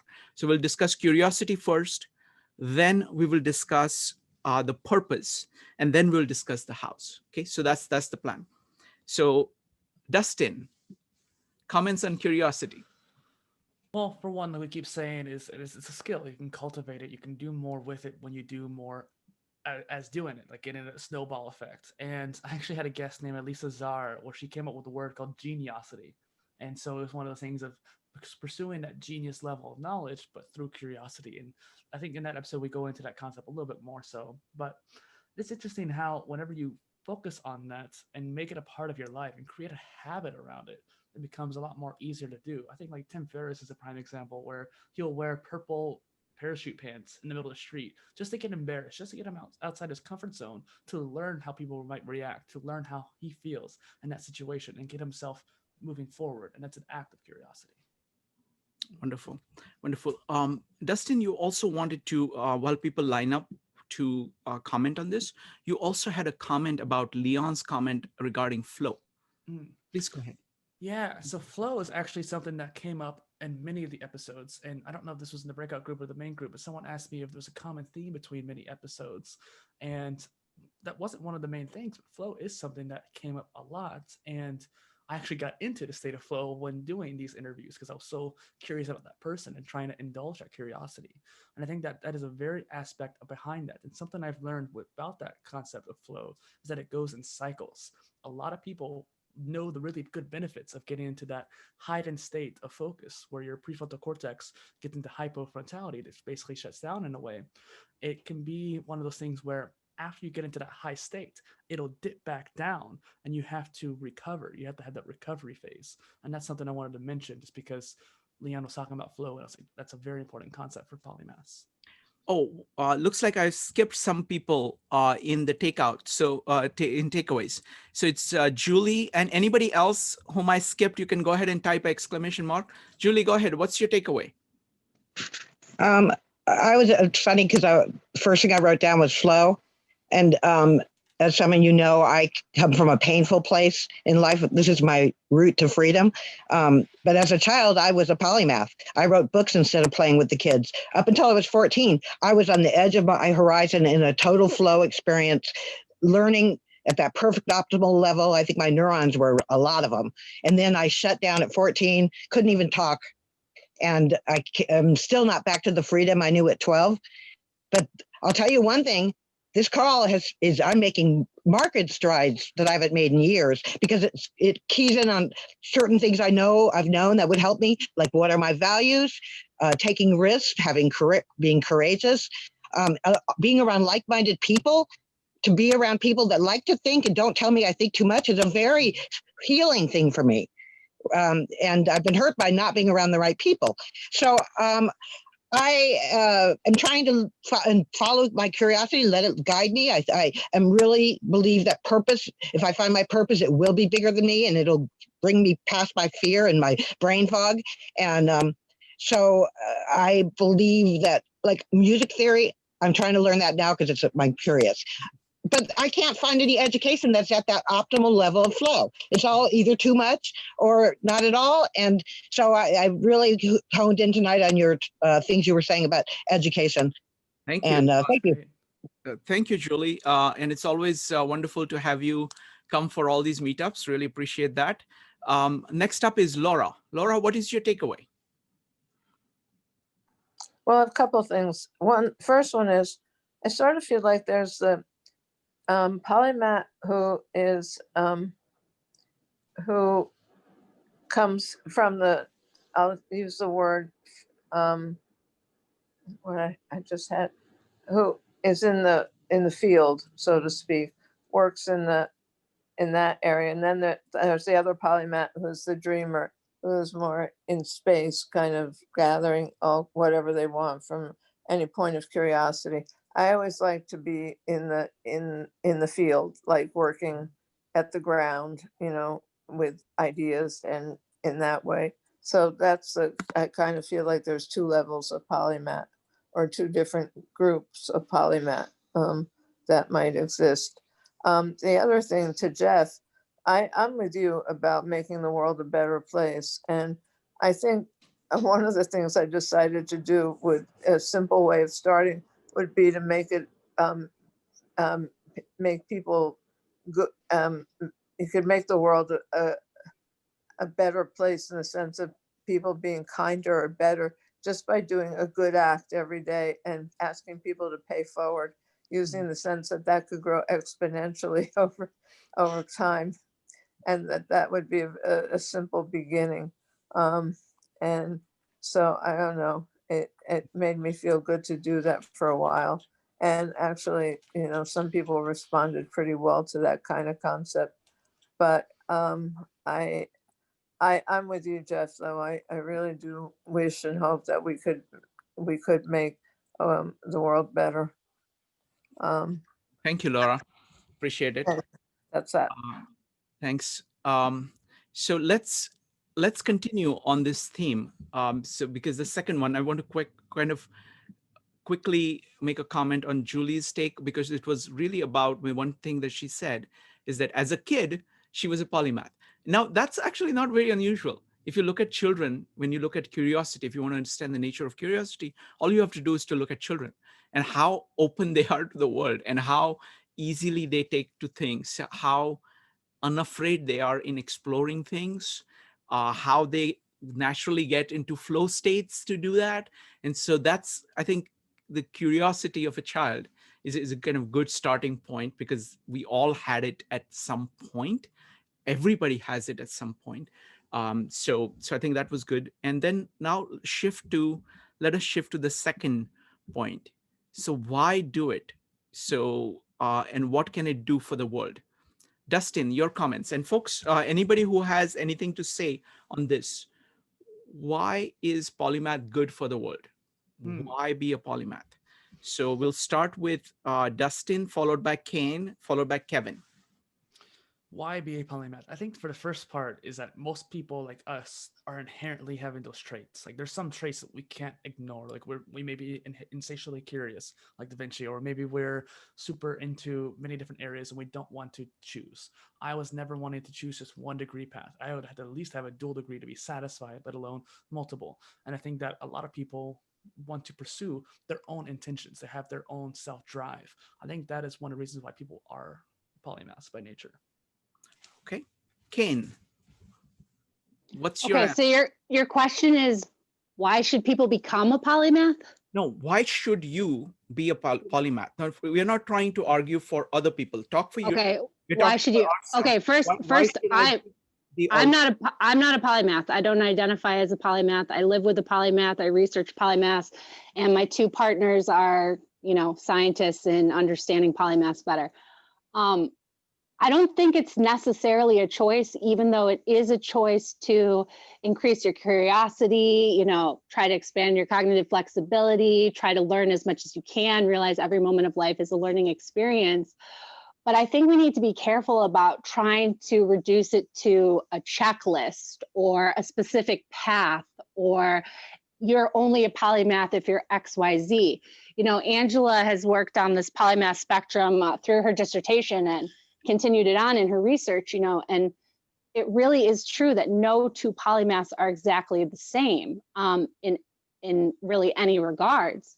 So I think we just need to be careful when we say, like, why should I be a polymath? You are a polymath because of the way you think, not who you are. Polymathy is just why you think the way that you do, just like any other intelligence or lack of intelligence. So I just want to make sure we're all being careful when we say, how do I become or harness or whatever, because it really is an individualized experience. And you have to be able to learn and question and understand. But again, not all polymaths are geniuses, not all geniuses are polymaths. So it really is a spectrum. Thank you, Ken. So folks, the question is, why be a polymath and what do polymath have to offer to the world? Next up is Kevin, Joe, and Jean. Kevin. Thank you. For me, polymath is kind of curiosity, eager to learn a different perspective, try communicate with other people. For me, I'm a regular person. When I look for a job first, the first time I don't know how to put on my resume. They said you have to put a target based what kind of job you're looking, then you put your resume like that way. If you put let's say this year doing that, this year doing this, the people gonna look at resume is different. It's hard for this kind current society to accept it. Obviously, it's a mindset change. It's not professional. Not a profession. They say I'm polymath. I'm going to look for a job for everything. It's not that way. It's just process learning, thinking process could be different. Like by the way, it's like very general, basic living principle or common principle. Everything is a similar concept. It all begin process and it's Thank you. Excellent. Thank you, Kevin. So there are two aspects that I'm seeing here so far. I mean, one is the crucial importance of being true to yourself and being a polymath for that reason. And the second is the value that the polymathic approach has to offer to the world. So those are the two things. What does it do for you and what does it do for the world? Next up is Joe, Jean, and Leon. Joe. I mean, to me, it's very basic. To me, it help keeps you humble because you're continually learning. So you understand that that's part of a struggle because you're learning different things and you're trying different things, and that creates a level of understanding. And I think that can create a level of understanding for other individuals as well, because you're incorporating as many frames of reference as possible into your learning. So the more you're doing that, the more you can actually assist with other people, creating a level of understanding across domains. And you can even apply it to cultures.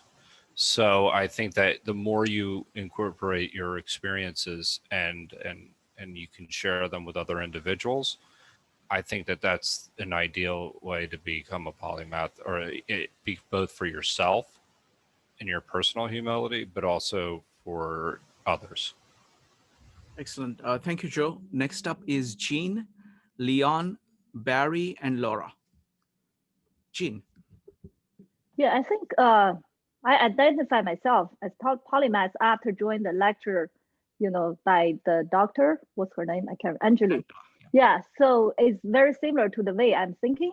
So, and I don't think all polymaths are great people. Like they have to be super successful. Somebody in the chat, I was trying to talk to him. Like, there's a successful polymath like Da Vinci, and there's successful specialists. But doesn't mean if you're not successful, you can't say you're a polymath. That's ridiculous. You are who you are. It's a thinking process. How you taking information. People's brain work differently. It doesn't mean polymath you are superior than other people. Oh, it's just different way of thinking, and we all have our own talent. And through working together, the polymath specialists, we can work best of it, like yin and yang, whatever, So I don't think people should feel superior than other people or feel inferior than other people. I just think it's ridiculous. And they say, oh, you have big ego. That's why you think you're polymath. No. Whatever, it's ridiculous. Excellent point, but let's not go into kind of go back and forth on this. Thank you. I agree with everything that you said. Next up is Leon, Barry, and Laura. Yeah, so I know the first part is like, what is a polymath? And the other one's about like, what's the purpose of it? And I think both parts are interlinked, intertwined. So just like Shrikant said, it's basically if you follow your bliss and you follow your muse, I think by nature you follow your purpose. And if you think too much about purpose from the beginning, it kind of stunts you. It's kind of the opposite of being a polymath. You're zoned in. You think about like what exactly is the value it brings to society. It's a great thing to ask, but I think there's a whole process behind it, and everyone naturally has their strengths, regardless if they're a polymath or not. And if they could follow their muse, people naturally will express their strengths and naturally have a value to society by doing that.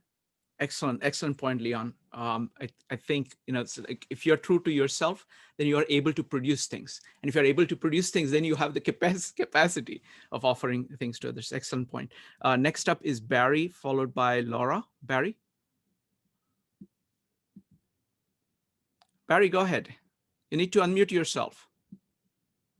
There we go. As I've examined my 8 years of my life, I think I've always been a polymath. I just tried to force myself to be a monomath. And I took a test and I find I have what they call overexcitabilities, psychomotor, imaginational, sensual, intellectual, and what did I miss another one? Anyway, so I have all 5 of these in order to be a whole person and not just be a big head. I had to take up art and music and yoga and many other things. So I wrote a poem, and I'll do it real quickly here. I think I've done this before to some of you, but it says, my fruit were the grapes of wrath that became the grapes, my fruit were the grapes of math that became the grapes of wrath.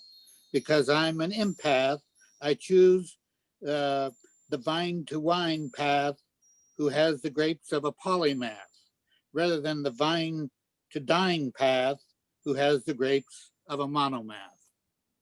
That's why it's not who I am, it's a path that I've chosen who I was already. So instead of trying to be something that somebody else wanted me to be, I decided to be who I really am, a true polymath.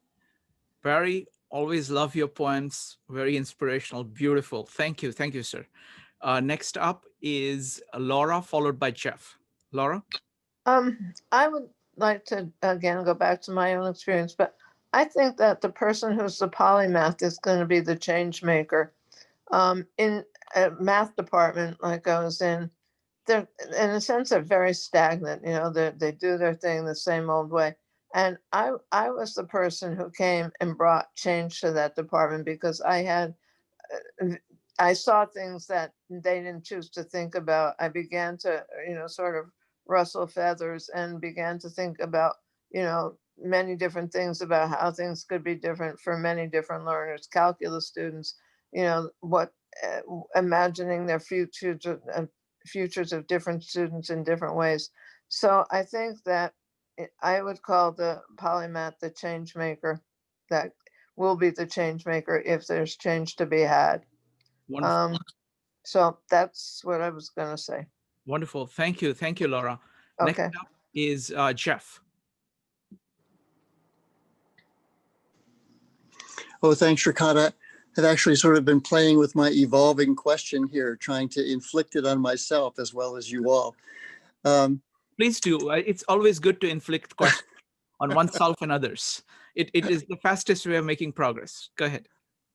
Okay, so here's how it evolved for me. So that my evolving question is related to how we might be able to encourage ourselves and each other to envision and achieve results that make the world a better place for ourselves and others today and when each of us is gone. It seems to me that every possible improvement in how to go about achieving things, from how we use our brains to how we can create better computers or applications, is second to the importance of improving our individual and collective sort of why purposes, that how matters and why matters even more. And I'm wondering if genuine curiosity might even encourage greater humility or compassion. Okay, thank you. Thank you, Jeff. Appreciate that. Next up, so we're going to now move to the how part. On the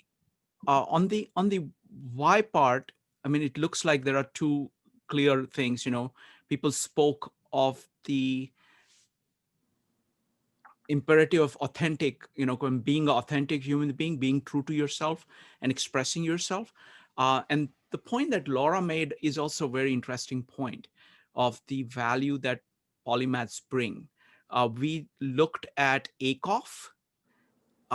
He's a systems thinker, and his observation was that he was invited at one of these conferences for statisticians. It was like a 50th year celebration, and they asked all their members, all the statisticians, who has contributed most to the field of statistics, and they chose the 6 top names, and none of the 6 were statisticians, and none of them had taken any course in statistics. Lot of new ideas come from people who look across and are able to bring new ideas to bear on fields. Fields by their nature tend to become silos unless there is these active action of people moving across the field. So I think polymaths have been transforming the world in many ways. Like people who direct large-scale operations, whether it is kind of CEOs and stuff, they end up having polymath skills that bring up kind of integration of different skills. Buckminster Fuller talks about these great traders who connected up things. So they're connectors that make possible more things by bringing together kind of greatnesses that exist elsewhere. So I think that's a huge thing that I think that polymaths have to offer. So now let's move to the third question that we have of how. It was asked in multiple forms. We talked about, how do you organize your study? You're studying so many things. How do you organize? I think Sally talked about that. Then Toby talked about, how do you handle distractions? How do you prioritize everything? Jean talked about, how do you minimize distractions of things that are not giving you enough? Leon talked about the learning method. So how do you manage your polymathic study? How do you do it? How do you make progress? What methods do you use? So anybody who has comments on that, you can go ahead and type ! Okay, I'm going to start with Neka. Neka, go ahead. So I feel like for me, keeping a ledger is the most important thing. Writing things down, writing the things down that you learn, writing down the things that you want to learn, writing down anything that you might hear that can lead to learning. Because our brains are filled with so much information and are constantly getting information throughout the day, I feel like having somewhere that you put all that information down is really important. I know personally, I have like a giant Excel spreadsheet with multiple sheets where I try to write down and categorize the different things that I want to learn, that I'm learning. And that way I can kind of see big picture, everything that I want, everything that I have. And from there, like we've discussed, go from a kind of a macro look at everything and be able to fine tune a path and write out concrete steps on how I'm going to achieve my intellectual goals. That's it. Wonderful. Thank you. Great points, Nika. Next up is Barry. Caught me unaware. Okay, I keep 5 journals, and one is called, it's my dream journal. I keep an idea journal, and then I keep my emotional journey journal. Then I have a painting journal and a writing journal. And then I create a place. So I conclude to be a polymath and to be in flow is you got to be calm and collected. So I created a meditation garden in my basement, and you can see it behind me where I have a large TV with an ocean scene. I have my art desk, I have my piano, and I have my yoga mat, and I have a chair here, which I'm sitting in, which I do my writing. And so I go upstairs and I plan what I'm going to do, and I come downstairs and I do it. So you go, that's basically what I do. It's simple INTJ thinking, if I can be Myers-Briggs. You make a plan and you do the plan and you reach your goals. That's it. Wonderful. Okay, so I'm keeping track of all the ideas and I'm going to summarize them at the end. So far we have the power of journals, spreadsheets, arranging your environment, your schedule properly, and making a plan. So keep on adding. Let's talk about what are the various things that we are using. So it's going to be, give me just a second here. It's going to be Dustin, followed by Leon, Julie. Yes, Dustin, go ahead. So we were talking about education, right? And how we organize our learning. Yes. Okay, just wanted to make sure I'm talking the right topic there. Neko was actually talking about this as well. I love how making Google Sheets is actually how I started out too. And this kind of goes on the idea of just organizing what you're going to do next and going back to the whole macro and micro. How do you want to organize it? That's why I kind of took that degree structure for my own endeavor. But I ended up having over 400 courses in my first actual list of stuff. And I had to break it down and decide what do I need to do next. And I think that's a matter of this decision making, like what do you need to take right now? And that's I think the key for a lot of polymaths as well, like focusing, what do I need to focus on right now at this particular time? Because a lot of us want to go in many different directions, and that's okay in some points. And if you want to roll with that for a while, that's okay. Just you won't make as much progress in that learning or that kind of thing for the time. Excellent. So I'll throw in my kind of most powerful tool I have is visual things. So I have diagrams where in a single sheet of paper, I can try to keep track of everything. So I have like diagrams that summarize a very large scale of things. I do take notes, but then I always try to put it down so I can see it in one glance. And I keep on kind of compacting it and packing more into that diagram so that it's all active in my head and I can use it all the time. Next up is Leon, followed by Julie. Leon? Yes. So these are really great pieces of organizing advice, and I do imply some sort of organizing. So I know that Barry mentioned about the INTJ perspective, you go and do. So I'm going to provide the INFP perspective with the emphasis on the perceiving, is that keeping open-ended. So in my master's program, I studied creativity. And we looked at creativity and ADHD and found a correlation between the two. And the reason why people with ADHD tend to be more creative on average is because they don't have as many filters. So if you're too focused in two disciplines, like those are great things, but when that's too much, you don't have, you might filter too much information out. So when the person with ADHD is distracted, maybe their attention's really diverted. They're not distracted, they have diverted attention.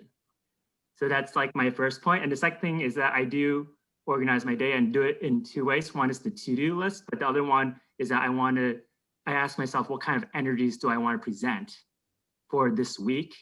So for this week, my focus is on just jumping into things, or another week I'll be focused on taking a nap at 4. Another week I'll have a focus on being diverted and being into more than one field. Another week I'll be focused on being focused on one thing. So what kind of energy do I want to present? And I work on like 1 week. So I'll just end there. Leon, how about we do a meetup on, because you have studied creativity and I know you're very familiar with all the personality types and all the functions. So how about doing a meetup on creativity for different types and, you know, kind of how people approach this? What do you think? Yes. So we could brainstorm that. Yeah, let's do that. Let's But let's talk about it offline and let's put something together. Let's see. Next up is Julie, followed by Kevin. Yeah, the first thing that came to mind for me is writing things down, which is something I need to remind myself to do, especially as far as like things I want in the future. Another thing, most of all, I want to step out of vagueness into a place of personal truth that I can stand on with some conviction. That's just a goal of mine.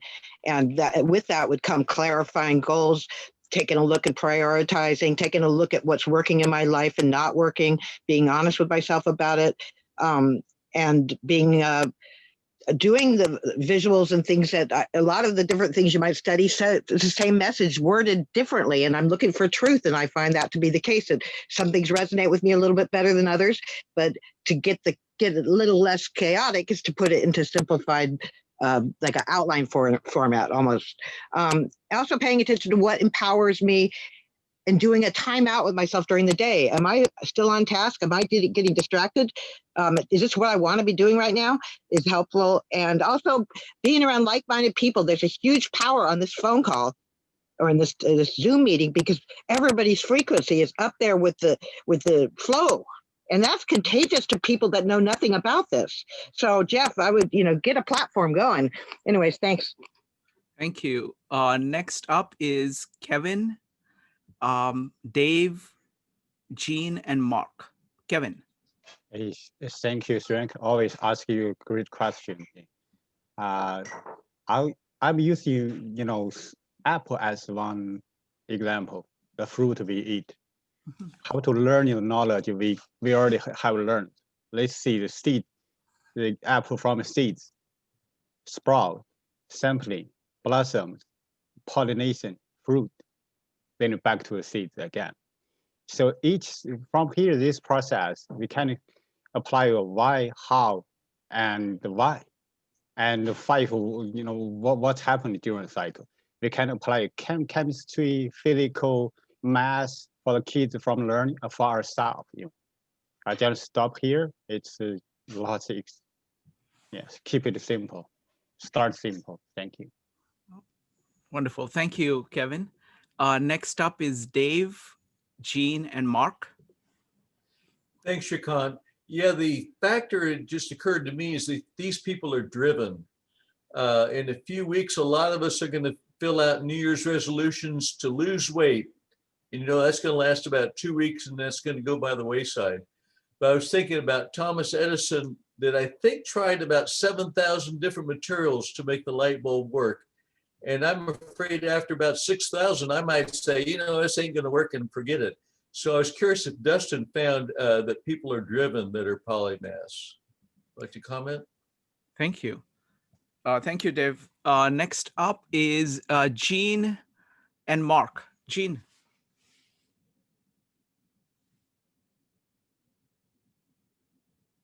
Okay, Jean, are you there? Yeah. Okay, sorry, I forgot to turn on. So I'm trying to create a structure to include all the things I have to take care of, like work, include project marketing, life, cooking, kids, health, exercise, entertainment, travel, reading, social. So each area, I think I found, need to learn. There's so much to learn in each area of the life. And usually what actually have a right light, usually I have to pay attention, take care of it, and start it deeper. For example, like education system, I found there's a lot of flaws, have to study in that area. And also nutrition, because my kids have allergy, I look into the nutrition and found so much problem with our food system. So I found all this problem actually start with problem solving. When we find a problem, we actually look deeper. What I learned quite interesting, I joined the positive parenting training too, and nutrition program. Everything is like, you don't want to do a quick fix. All the problem where we have is like, we try to use medicine or use other things to do a quick fix. If you want to solve the problem, it takes long time.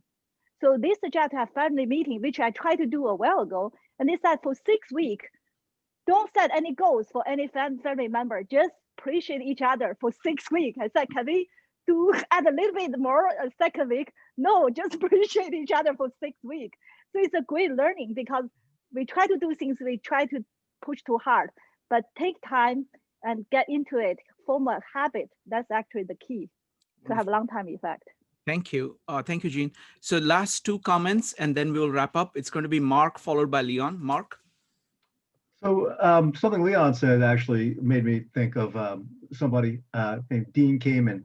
For those of you who have ever seen a Segway scooter driving by, he was the person that invented the Segway scooter, if you didn't know. But he is what I consider a person that would be a polymath. I mean, not only did he do something as, simple, not simple, but something as entertaining as that, but he's also, at 16, he decided that he and his brother were going to put out a kidney dialysis machine. Later on, he figured out different ways to have handicapped folks, or special needs folks, be able to have a wheelchair that balanced and went upstairs and things like that. He then went to have projects to provide clean water in Africa. He has projects that are to replace limbs on soldiers to be able to actually but to be able to grasp things and drink a glass of water like they never could. There's so many different areas that he focuses on first robotics to empower kids to have teamwork, and just the number of things that he does is amazing. And I consider him to be a modern day polymath. I've seen him speak before, and one of the things that he said right up front was, I consider myself to be ADHD, and that is what I consider as one of my strongest assets. This is how I am able to accomplish this. I'm thinking of a lot of things. I can't concentrate. But I mean, I'm sure there's times where he finds himself in flow and he does on a specific problem. But he considers that to be one of his strongest assets. As somebody who's as accomplished as he is, it's amazing what you can do. And I guess my comment, the overall focus of this comment was to say, it seems that polymaths really need to be able to shift constantly and to be interested. I guess the key to being able to accomplish anything, though, is to be able to somehow quiet that at one point and follow a focus once you are on a mission. But it seems you have to have a kernel of that ADHD to be able to really jump. Thank you, Mark. Last is Leon. Yeah, so I wanted to comment on, like, someone mentioned Edison. Yeah, and Edison could be a good example because I think diligence is a great thing. Tesla did have a criticism of Edison, though, that Edison worked very, very hard, but he couldn't see the bigger picture. And basically what Tesla said, that he didn't have to put, he could do 90% less work than Edison by just sitting back and actually looking at the situation, having a bigger concept about it. Wonderful. Thank you, Leon. Dustin. Yeah, I want to touch on Mark's point right there. Not all, I guess, obviously, but it's a significant portion, at least like what, 30 33%, something like that, I think identified or were diagnosed with ADHD, and in some shape or form or something like that, maybe just ADD, but it was just some kind of neurodivergent people have come on the show. I think that is something that was worth noting as well. I don't know how much information on it, but I just wanted to mention it. Wonderful. All right, Dustin, it was a pleasure. And folks, this was a great conversation. Dustin, could you put your the Polycast in the chat so people can go to that? I'm happy to. I got and, a few links for people. Excellent. So folks, this was a pleasure. And Dustin, thank you very much. And we are really building a fantastic community here. It's really picking up in this Comprehensivist Polymath series. I think we have more than 25 videos already up. So if you go to YouTube, 52 Living Ideas, you'll find all the past videos over there. We covered a massive range of areas. The next one coming up is going to be the basic concepts in neuroscience. This is by Sanjay, who's been studying this field for a long time. It is going through a golden age. Tremendous amount of new things that are coming out about, we don't have a manual for this, and the manual is slowly coming together piece by piece. And he's going to just talk about the basic concepts to kind of get you started. And that's coming up next Wednesday in this series. All right, folks.